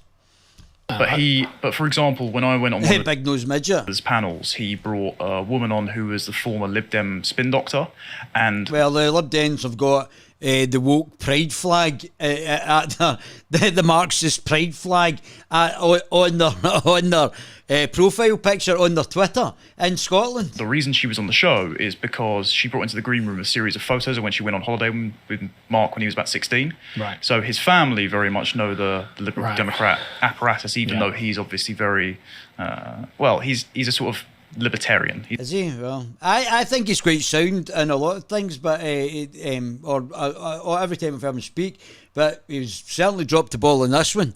He's more socially permissive, but he's anti-woke. Right, moving on then. Let's go. And Big Nose Sunak's not anti-woke. Grant Shapps. This isn't. So this is why I'm saying it's like getting gaslit. This is like we're getting gaslit by people who are not anti-woke, who are being said they're anti-woke, who are actually the people pushing the agenda, but saying the right things but not doing anything. Any particular order? Grant Shapps is actually the one in the least position, the lowest position. Shock. Yeah, I'm going to communicate. Okay, well, what's your plan? I had to dig to find out what his plan was. I love he says, I can communicate. Today he went on and spoke about the trans issue and he said, I don't think we should be talking about this. Yes. He wants to step aside from these important cultural questions. And basically he was just like, oh, well, we need to level up the country. I'm an optimist. It's very, very stock rhetoric. Utilitarian.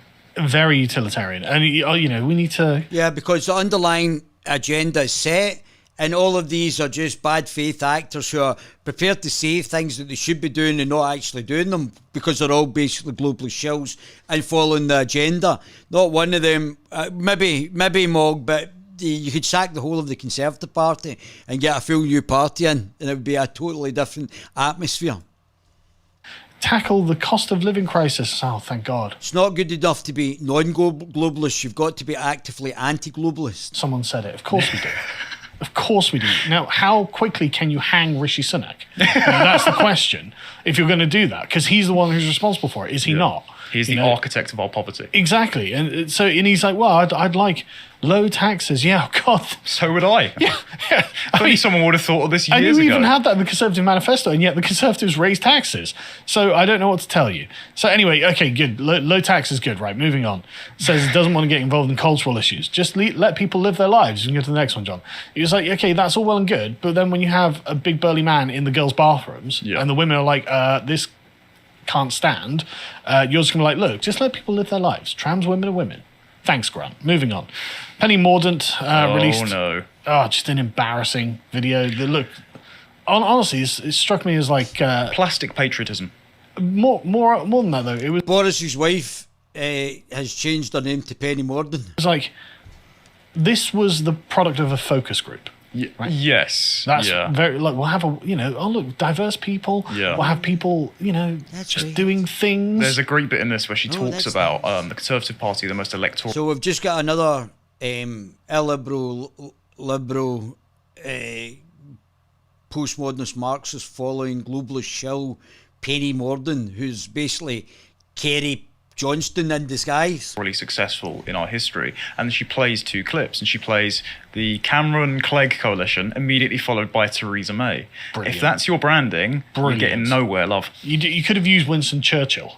Well, you did for 10 seconds there. Oh, yeah, and then this is why I'm saying it's very imitative patriotism. It's like the progressive skin suit, because she's even got the wartime BBC voice playing over it. She's playing I Vow to Thee, My Country. And if it was anyone else and more sincerely felt, it would be a very effective strategy, but I just don't believe her. No one believes her. And just another show.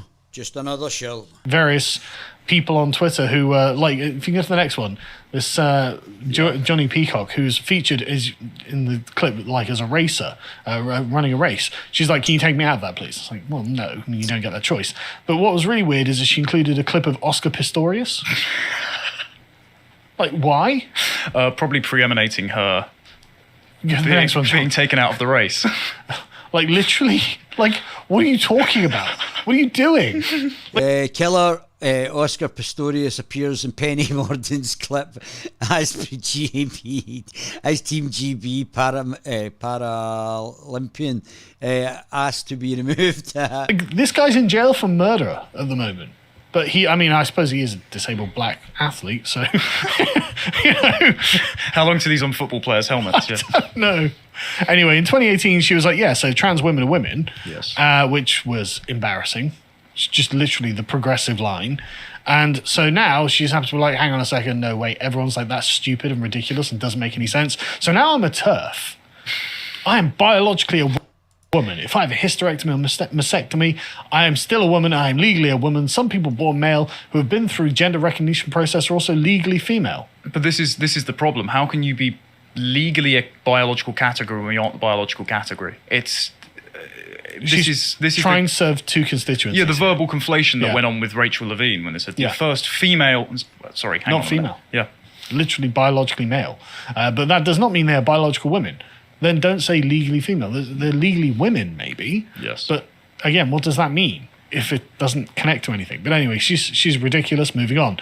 Tom Tugendhat, ex-military chap who is a Remainer. Also went to the Bilderberg summit last month. And wants to rejoin the single market. Globalist Shill. So we've got 3 globalist shills right together, all the Remainers. So the evil doers, the wrongdoers are all throwing the hat in the ring early. Okay. Oh no, sorry, he actually didn't say that. Someone else was saying that, and he was like, well, but he was a Remainer and ardent Remainer. So moving on. Priti Patel has put herself forward as well. Who's failed to do anything about the illegal immigrants that are flooding into our country. I'm continually disappointed by Priti Patel because she got up because she's useless. At the Tory Party conference and said we're going to sever the snake of human trafficking. It turns out it was a hydra, and you've been utterly unable to slay it. I mean, I appreciate her bullying people out of the civil service. Yes.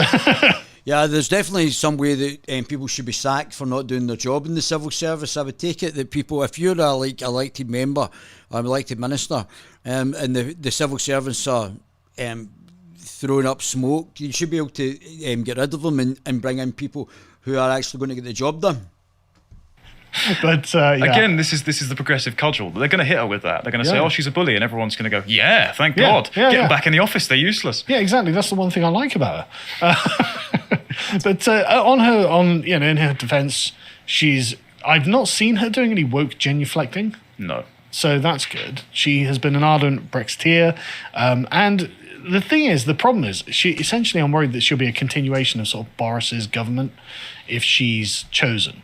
Now, I didn't hate Boris. I was just continually disappointed by Boris, disappointed by her generally, unless she's planning... If her manifesto campaign pledge was, I'm going to continue bullying the civil service until they all quit, then I'd probably back her fully, to be honest. But...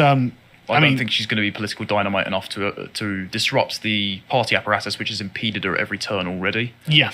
So it's not even the problem is the Conservative Party. It's not and the Labour Party. There's two.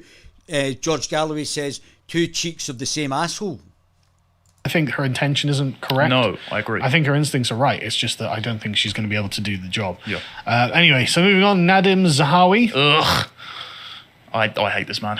No, tell me why. So, as John already covered, he's trying to outlaw homeschooling as former education secretary. Mm-hmm. And then as Callum covered before, he's his own press gang arm by owning YouGov. And then, of course, vaccination minister who lied to Claire Fox and the rest of us on Twitter about whether or not he's willing to institute vaccine passports. I think he's a despicable, duplicitous politician. Well, 73% of people disagree with you. But yeah, no, he, again, it's interesting how he's leaning into the culture wars. What you guys saying? Oh, you guys have become very quiet. He's like, I want to reduce taxes, protect kids, and raise defense spending. And so Pink News were like, ugh, we hate this immigrant man. This is Section 28. If we can't propagandize children, you're going to be persecuting us. So, okay, my opinion is slowly changing. yes, but that's an interesting self-report, isn't it? Yes. You know, protect children from perverse nonsense. Well, that's going to affect us. Yeah. I'm in this photo and I didn't like it. Yes, exactly. Well, maybe. But again, I mean, he says, I will continue to focus letting children be children, protecting them from damaging and inappropriate nonsense being forced on them by radical activists. Okay, well, I like the energy. But again, in every other way, I hate the guy, so moving on. Yeah. Let's talk about Suella Braverman. I actually don't mind her.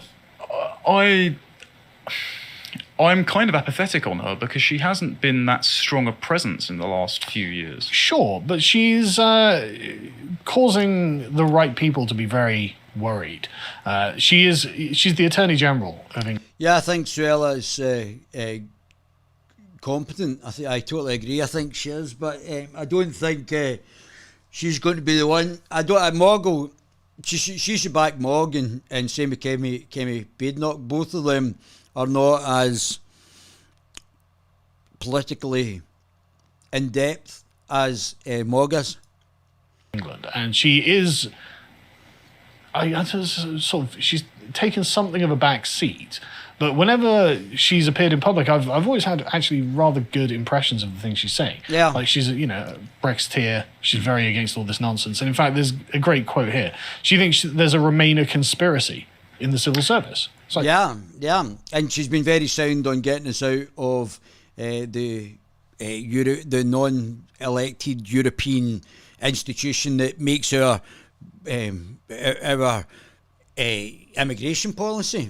Yeah. Oh, congratulations! You have eyes. I don't know if you saw the recent Question Time with Alistair Campbell on it. No, I didn't. Actually. He was salivating at the prospect of rejoining the European Union because yes, there was another lord who said when Boris goes, Brexit goes. So it's pretty evident that he's seen as a blockade. And so they're complaining that she thinks there's a Remainer conspiracy. She wants to get rid of woke nonsense. You can't accuse her of being racist. It's like, okay, good. I'm glad you're upset about all of this. She did vote for vaccine passports, though. Of course she did. God damn it. Yep. But she does want to leave the ECHR, the European, which is sound, in Court of Human Rights, which is currently preventing us from actually. I don't think. I know you're saying this, Carl, but I don't think that's what's actually preventing us. I think it's because having listened to the lawyer, I think the thing that's preventing us is the Tories have signed us up to the Barcelona Process, the Union in the Mediterranean, and the UN Compact in Marrakesh. It's the treaties that we've signed up that they're trying to say, the lawyers are trying to say, are not preventing us from deporting the people back who have illegally entered the country. Stopping the illegal immigrants crossing the channel, so there's that. And the fact that she's come out and just said it is just open. I went on France 24 about this, and they accused me and the rest of Britain of being hypocritical on Ukraine because if you leave the ECHR, you're unwilling to live up to your international commitments. One academic, British expat over to Paris, said Boris Johnson's doing this to bring back slavery. And then another academic who was German was saying essentially the same thing. And I just refuse to take lessons on international law from a German. To bring back slavery? I know, it's some sort of fantasy land where Boris is some sort of... What, like Napoleon would be... Valid point. Sorry, again, don't take lectures from Frenchmen either. Yes. Anyway, she does do a good job putting forward the case on Brexit. She's been doing this for years now. She did this in 2019 on BBC Question Time. And, okay, fair. She's against trans pupils or teachers pandering to trans pupils anyway, if you go to the next one, which is fairly good. Schools don't have to accommodate this, as far as she's concerned, and they shouldn't, so that's good. She's generally okay, men shouldn't be in women's bathrooms and stuff. Anyway, I'm running over on this one bit, sorry. So anyway, next one is Kemi Badenoch, who I like, but with caveats. Again, like Kemi is one of the smarter conservatives and has actually put a bit of thought into the things that she says, and was famously I totally agree. Called the Minister for Inequality, which I thought was great. Beautiful. That's definitely what you want to be if you're conservative. But again, it's almost as if it's all smoke and mirrors. It's almost all show. We're still following the underlying globalist 2030 agenda, whether it's be the civil servants that are hamstringing us into this, or the military are taking people across the channel, or the RNLI are turning into a ferry service. This has all been done deliberately politically by the Conservatives, and they've all got joint responsibility. So it's only the people who are already taking joint responsibility for the actions they've already taken. So how is that going to change if it's only the same people? May change, but limited. Yes. You have to vote for a different party. That's fantastic. If you're going to get the left calling you the Minister for Inequality, then you're clearly doing something right. And she wants to focus on limited government, and that would be a nice start. Again, though, voted for vaccine passports. Yeah. Frustrating. Yeah, this is why, with caveats. Yes. But she might be the most amenable to elite capture. Yes, I think so. Yeah. In fact, she's well on the way, I would say, actually. So essentially, what I think here is interesting, though. She says, the governing Britain today requires a nimble centre-right vision that can achieve things despite entrenched opposition from a cultural establishment that will not accept that the world has moved on from Blairism. I think that is interesting, because that... I don't think it's Blairism. I think it's the globalist agenda. It's WEF and the Bilderbergers. That's a good observation. The world has moved on from Blairism.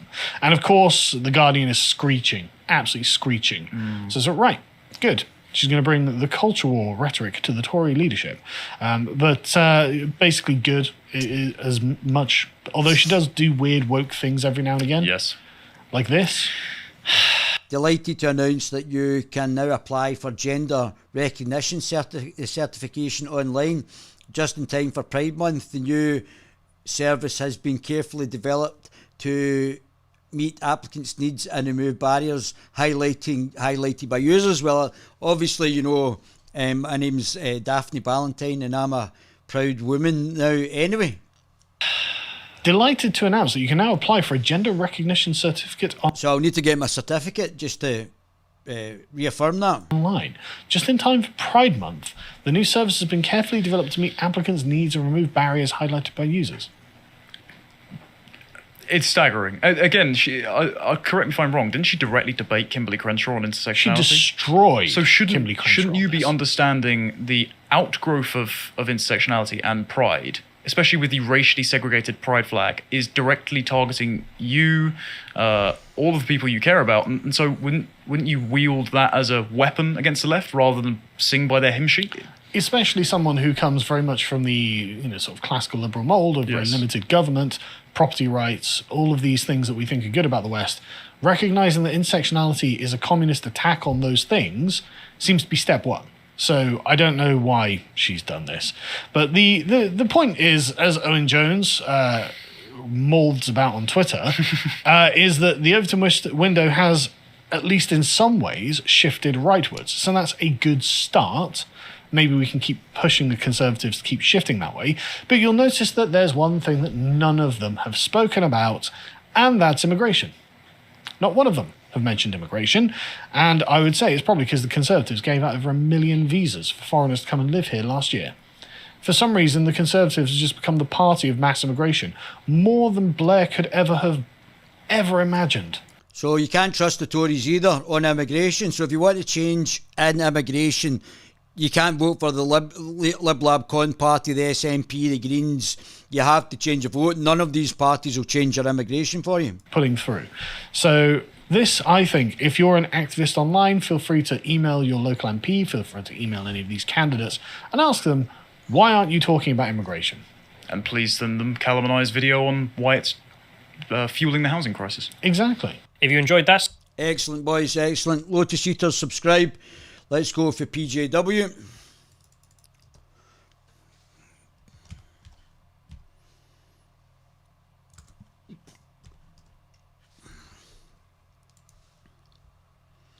More great takes here. Where are you, brother? Where are you? So this was quite a short one.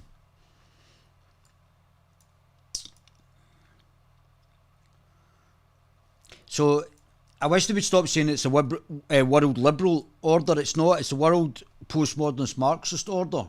It's not. They're not liberals. They're postmodernist Marxists. Where is that?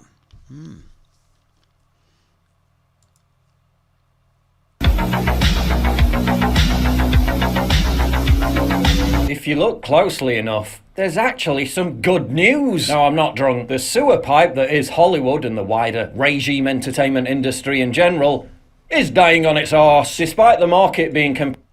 Where was that?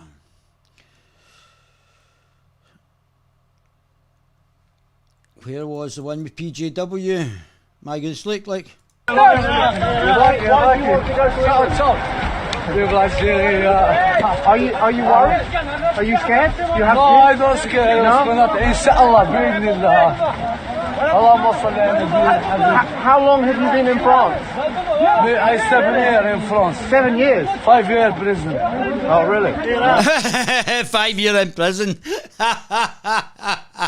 Good, welcome to Britain, yeah. Thanks very much, Conservative Party, well done. Why do you want to go to prison? I want to do even there. Just tell me nice people there, in the world, everything there. Look, the woman and the baby. Look, all the guys with a woman with a baby.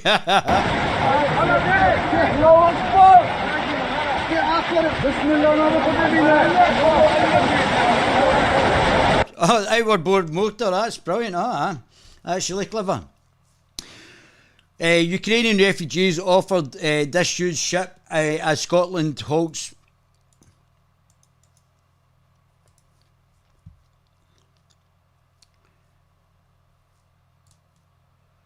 Well, no, not really interested in that. Right, let's go, keep going. This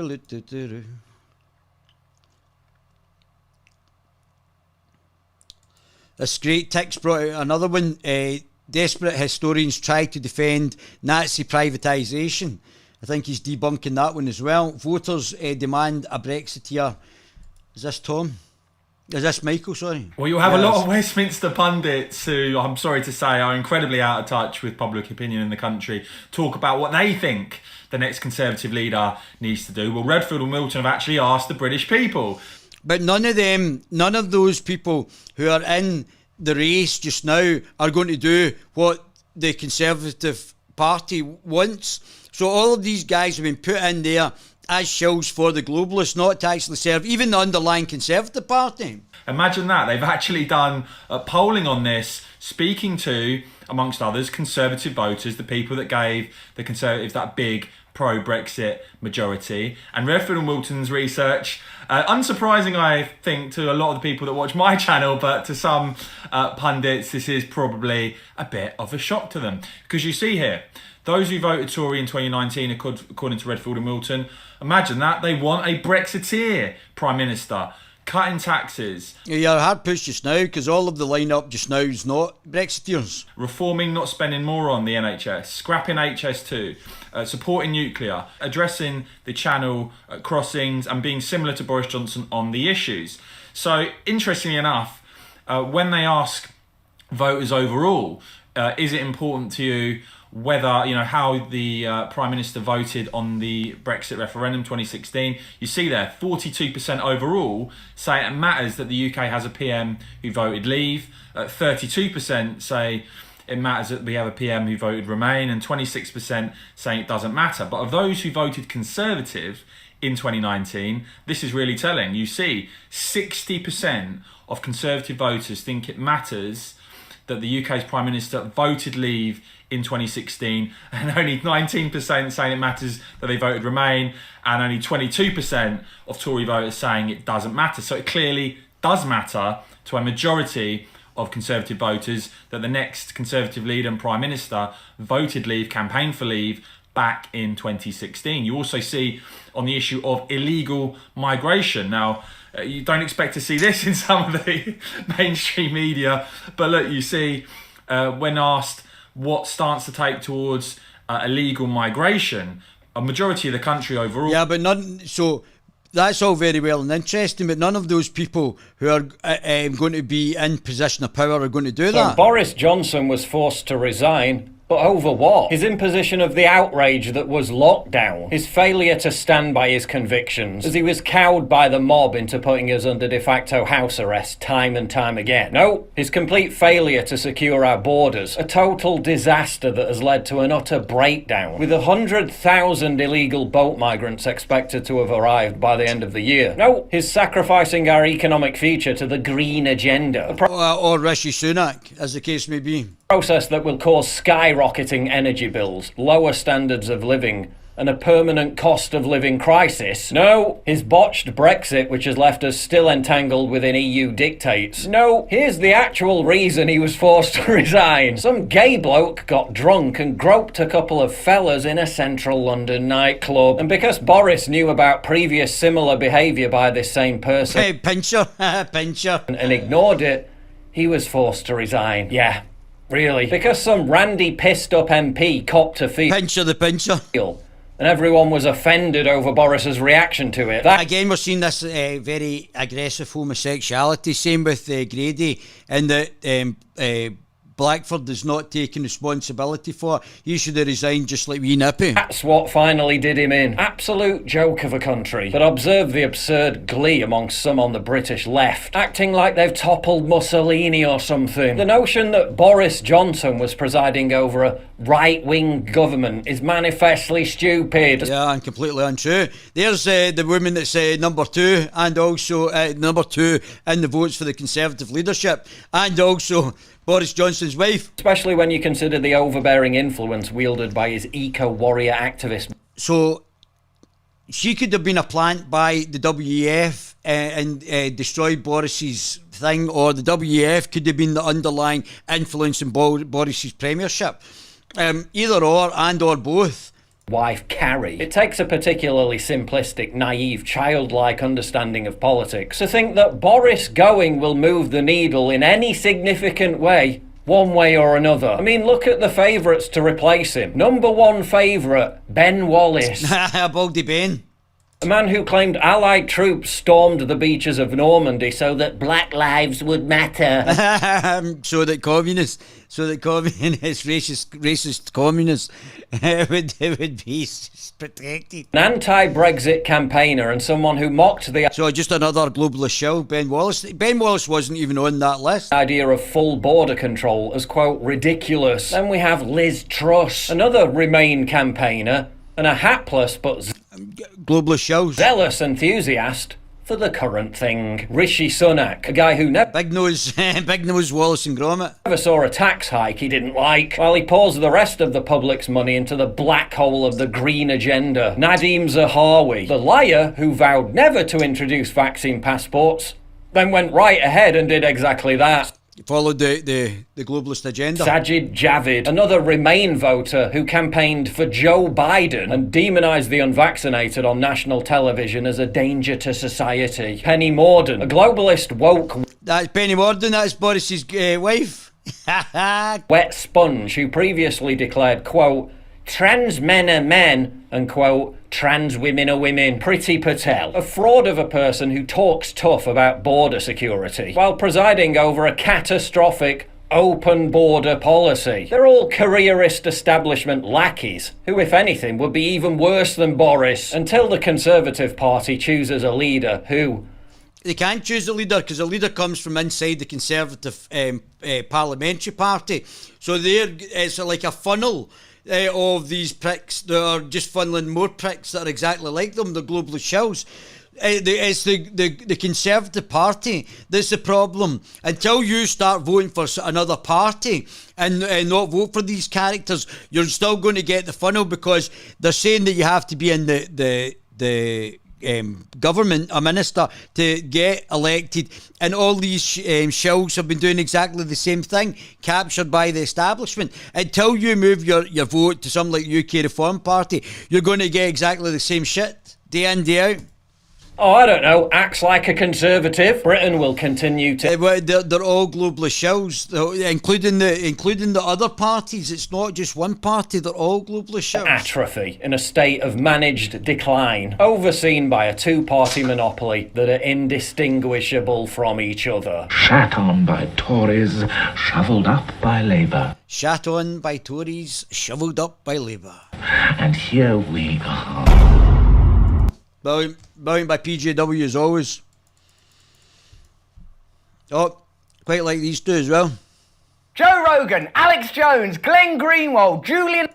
What's going on, Jimmy? What's going on? What's happening with all of these new categories and condemnations? What do you think's happening? It's the same old thing. If people on the left and the right realize that they have a common... See, I think this is a difficulty as well. I think these two are actually left-wing libertarians. I think these guys are a wee bit like Joe Rogan and June Shoonhead. They're on the left, but the libertarian left, potentially. Enemy. If they realize that they have shared interests and they come to... I think you're missing the point that the interests should be against the globalists, not against just whether it be Democrats or Republicans. It's the globalists that are the issue. Corporatist globalists who are trying to impose communism for the rest of us. Work for those interests. That scares the hell out of the establishment. So they have to stop that by any means necessary. You're seeing what they're doing to Joe Rogan. It happened to me personally. Look what they do to Glenn Greenwald. They try to pretend that you're right wing. So anybody who actually stands up for the people is going to be called names. Don't I know it? Discredited. Called don't I know it? Right wing. Look what they're talking. Don't I know it? Look what they're saying about farmers and truckers in Canada. Look what or in the Netherlands with Hotep Pants. They're saying about those people. We want you to organize. Not like that. Not like that. Don't actually do something where you actually have power. Don't actually occupy a city and you actually control it. Don't do that. We want you to organize, but in a way that we can easily dismiss and not. And so just like when we did Medicare for All March, we had a Medicare for All marches in every city, in 50 major cities in the United States last summer. Didn't get covered by the media. None of the Democratic politicians show up, and half the people who say they claim to support Medicare for All in the United States did not show up, including the nurses union. So I don't think there's really a left anymore in the United States for any way. The left have been captured. And if you ever do stand up against the oligarchs and unite with other workers, they will try to discredit you and squash you. And that's exactly what happens every time. When people say they want to organize...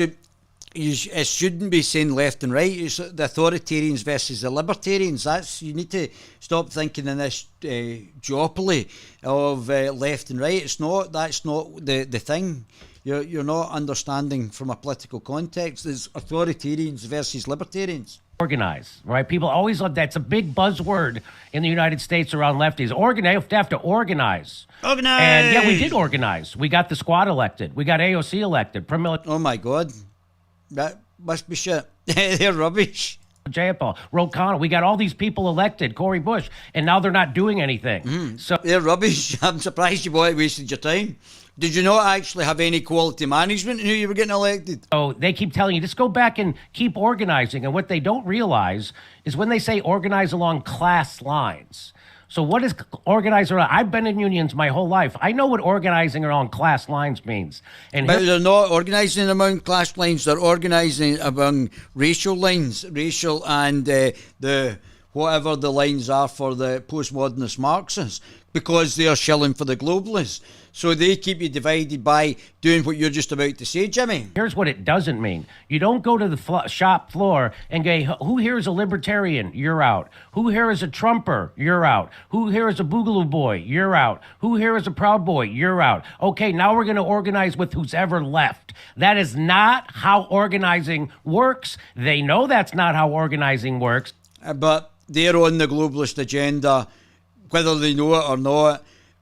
Because they're a bunch of communists, and you guys are not understanding the communism. The reason that the corporatists and the globalists want communism brought in is because it thoroughly doesn't work. So they want for everybody else not to be capitalist. They want to have a corporatist agenda where they're in charge of everything, and not a capitalist agenda where everybody gets the opportunity to advance or has an opportunity to advance. That's what they're wanting, and that's why, with the restriction of freedom of speech, which the left are actually on board with. They're saying, oh, you can't say this, you can't say that. Screw them.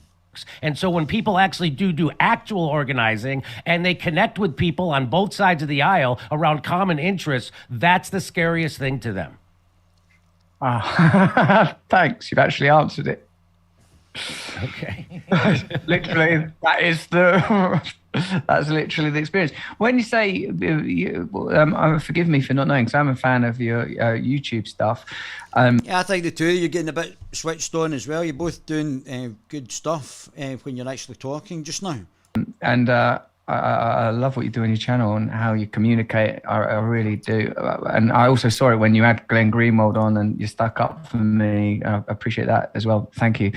I was sticking up for everybody. That doesn't matter. It's about the principle. I defend Alex Jones's right to freedom of speech. I defend yours. I defend Joe Rogan's. I defend Glenn Greenwald's. Julian Assange, most importantly. Mm-hmm. And those are the people that the establishment don't want us to defend their freedom of speech. And right back at you. I'm a big fan of your show. I'm very jealous. Yeah, Russell's a talented guy. Of your popularity. I was talking to my YouTube liaison, and I said to him, hey, I know we're being suppressed. Look at Russell. Yeah, me and you both, big man. Brand. Look at all the views he's getting, and we're talking about the same things, and he's killing it. And the guy says to me, Jimmy, Russell Brand's a huge star with millions of followers. And I was like, oh yeah, I forgot. That's right. Okay. Thank you. Well, that at least that remnant and significant part of me that is still egoic really appreciates that. Jimmy, there's loads of things I want to ask you about, but it's something you just touched upon in your response there, that it's not about any particular person, it's about a set of values and principles. This migration of principles is something that we're, the easy dismissal of a principle is something that I'm noticing again and again, that people will say, this is what we believe in, but not in this instance. When we've been doing videos, for example, around mandates, one of the things I've continually said, and I've been careful to say because I'm aware of the kind of restrictions that exist, or even around conversation in this area, is try to forget for a moment what the subject is. Just think about the principle of freedom and autonomy. If we put them aside at this moment, we don't know where else it may be applied, even if you agree in this instance with the subject, like say with the truckers, do you think this speaks to a deeper theme of a kind of cultural nihilism, that people don't have any real values, or our media don't have any real values, or the values that they do have are so dominated by the pursuit of profit and the pre-existing relationships between government, big business and media, that everything is a kind of posture and nothing is... No, I would say that the globalists have got this. They're all going to Davos to get their instructions from Baldy Dr. Evil. So they're all in cahoots. Real. Nothing has any sort of meat on its bones. Oh, that's exactly right. Everyone pretends to care about the right things. That's what virtue signaling is all. Just like the Tory leadership. About. You virtue signal. That's why, I have a joke in my act where I say... if it was 1860, the Democrats would be bragging about their first transgendered slave owner. So what they do is they're using these virtuous signals, these things like identity politics, not to help minorities or workers or poor people. They use it to keep them stuck exactly where they are. Gaslight them.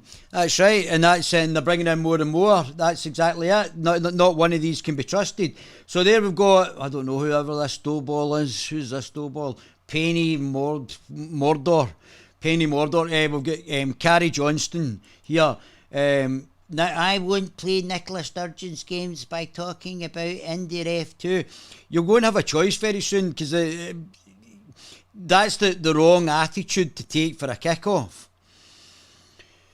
So here we go. We've got Bernie Ecclestone, Formula One Supremo, called the Russian president first-class person. Bernie Ecclestone apologises. He would take a bullet for Formula One Supremo had called the president first-class person. Formula One boss Ecclestone will be charged with fraud by false representing following the HMRC into overseas assets believed to be worth £400 million.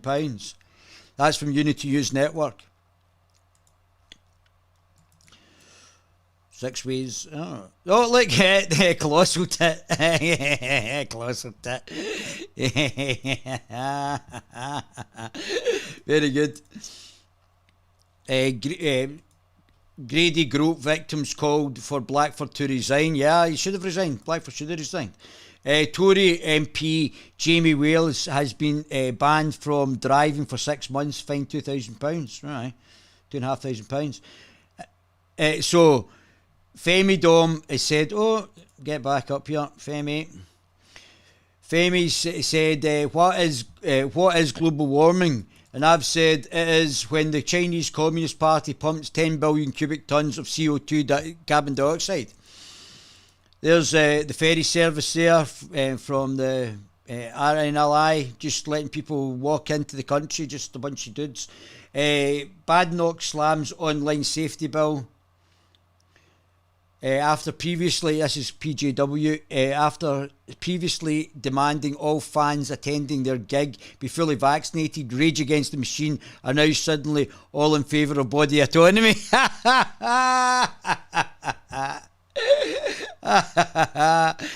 Oh, Kid Onward, what's gaslighting Rage Against the Machine.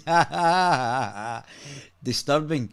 UK says they've strengthened internet laws to fight Russia. Oh, aye. UK says says to strengthen internet laws to fight Russian disinformation. Oh, aye. London. Let's just make this bigger.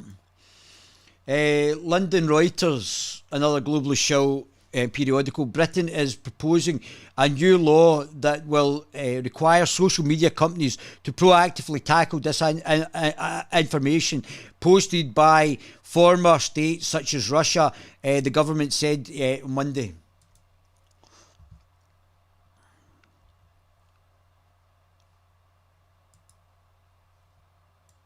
I've been very lucky. I've self-made. I have done really well by investing in the United Kingdom. And then, of course, my wife now continues to invest in the United Kingdom directly in UK companies, back to Margaret Hodges' question. And we've grown our investment here. That's, I think, a good thing. And it should be celebrated. I am the beneficiary of the British dream, but I am wealthy. You're absolutely right. Yeah, I don't see much of it, and I'm from here. Can you tell us how wealthy you are? Well, I don't think it's right to sort of go into numbers because I will probably get it wrong. I've been very lucky. It's lucky. It's always a lucky one, wouldn't you? Luck, mate. Lucky one. Lucky one. This is a great one with Alex Jones. And Almost impossible. How would you say we can Blair do it? White, fantastic. Joe Rogan, very interesting podcast. Doesn't really tell much. So there's Please Anyone But Tom Häagen-Dazs. Tom Häagen-Dazs. And there's Carrie Bradshaw, Carrie Johnston. Oh, there you go. So this is the WEF's guy in the Netherlands who's causing all the problems with the great farmers over there. If you start building homes in a city,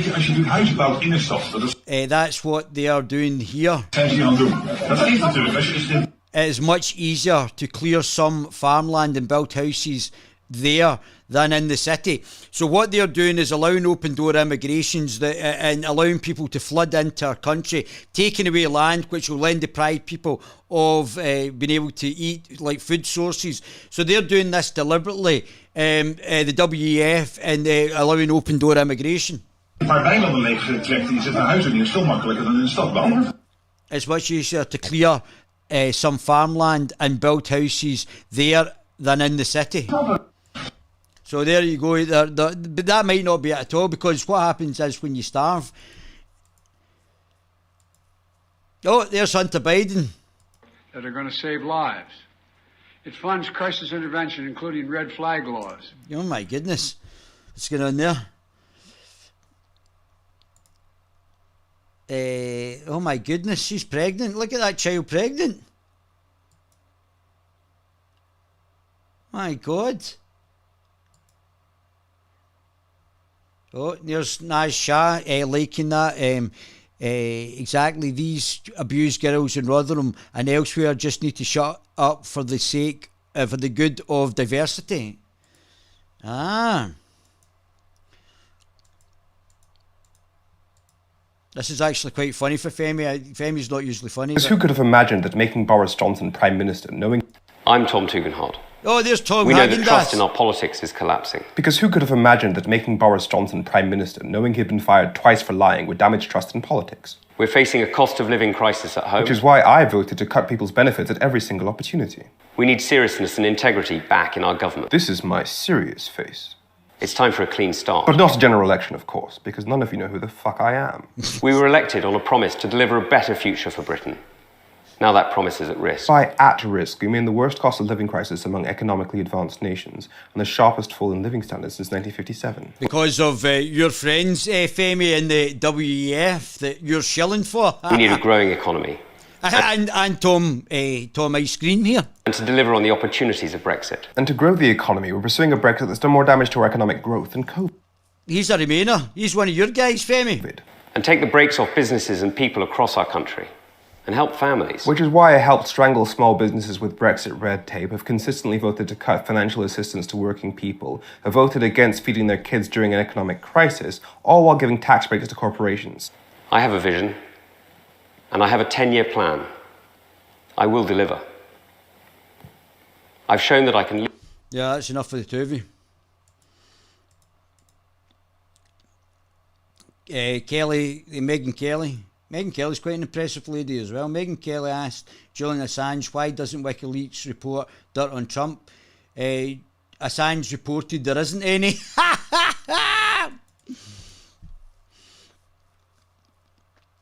Sri Lanka has received an ESG score of 98 of 100. ESG measures environmental goodness by how little human impact on the earth. So again, from the Doughball WEF probably. So Big Nose Wallace and Gromit. So this is quite interesting, the odds. I think Mog's entry into this will make all the difference. Oh my God, let's see how much are useless.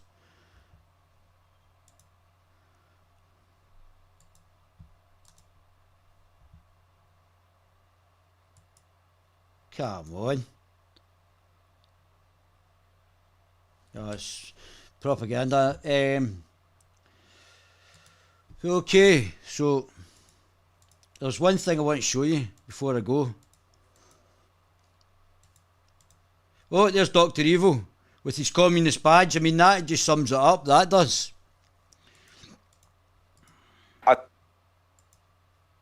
To the frightening scenario of a comprehensive cyber attack, which would bring to a complete halt to the power supply, transportation, hospital services, our society as a whole. The COVID-19 crisis would be seen in this respect as a small disturbance in comparison to a major cyber attack. Very disturbing. When you find out Hunter Biden called his dad Pedo Peter. So here's the Scottish Libertarian Party. This is what I wanted to show you. And let's hear this from you, Nippy. Name all over again. If I could turn the clock back, 90 years to the establishment of my party and choose its name all over again, I wouldn't choose the name it's got just now. I would call it something other than the Scottish National Party. Now, people say, why don't you change its name now? And it's like, well, that would be far too complicated because, what those of us who do support Scottish independence are all about could not be further removed from some of what you recognise as nationalism. You're talking to a woman who's Turkish, who had invaded Europe, who colonised large parts of Europe, who's probably from Turkmenistan, whose ancestors might have been actual Christians from Europe, who were taken over and raped and taken as sex slaves by the Muslims, by the Muslim Young Turks. Boris seemed to be very friendly with the Muslims. So what would you call from the Turkey? The globalist postmodernist Marxist party? Would that be more accurate, Nippy? Would that be a more accurate reflection on what you should be? I mean, imagine actually being a globalist shill and standing under the name of an actual nationalist party. I mean, it's an oxymoron from what you are. Politically, you're quite right. You're absolutely right. What about Scottish full of shite? Business acumen, don't know what currency we will use, not got a pot to piss in, and can't be fecked with oil anymore party. Aye, that's quite good. Got a ring to it. Might be a problem on the ballot paper though. Oh, fine enough, man, honestly, but I mean, just another globalist show. That's how we're getting played.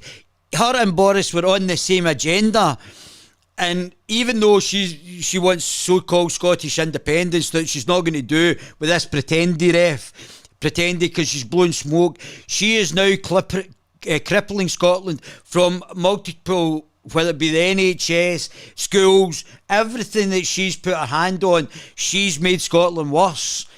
And until I don't know how bad it has to get until the Scottish people wake up, and they're saying, oh, but that Boris down there, she's exactly the same. She's gaslighting you that she is some sort of nationalist. She's telling you she's not. If I could turn the clock back, 90 years to the establishment of my party and choose its name all over again, I wouldn't choose the name it's got just now. I would call it something other than the Scottish National Party. Now, people say, why don't you change its name now? And it's like, well, that would be far too complicated, because what those of us who do support Scottish independence are all about, it could not be further removed from some of what you would recognise as nationalism in other parts of the world.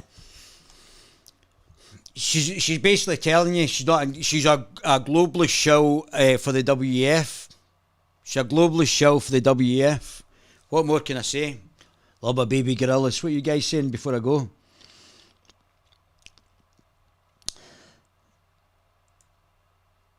Hey Malcolm, how you doing, buddy? Nice, Steve. Mate, great show, bro. Thanks very much, Malcolm. A communist attack, nailed it.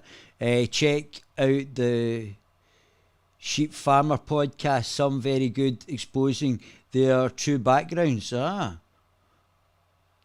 what is that called? The Sheep Farm podcast. Sheep Farm podcast. It's humanity versus ditto. It's not. Listen, this sort of anti-Semitic trope that it's the Jews that are behind it all. I don't agree with that. There might be some Jews who are part of the globalist communist agenda, but it's not all the Jews. And I think that's a wee bit anti-Semitic. It's not all black people, it's not all gay people, it's not all of any type of people. And Klaus Schwab, I don't think, is a Jew himself. So it's not just like in Russia, the communists were not just made up of Jews. There were actual Russians there who were hoodwinked into communism. And what they're trying to do is push this communism under the door. I hope America pulls out of the rot. If they go down, we will all fall. The usual suspects pull all the strings, Malcolm. Well, I don't know if it is anyway. But anyway, love my baby gorillas. I think it's more nuanced than that, guys. I don't think don't think it's just Jewish people. I think there might be Jewish people involved, but I don't think it's just Jewish people. And there's some Jewish people like Avi Yemeni and Rebel News who are not on board with it either. So I don't think we should be just blaming all the Jews right just from the start. That's my thoughts on it. Anyway, Love my baby gorillas. Oh.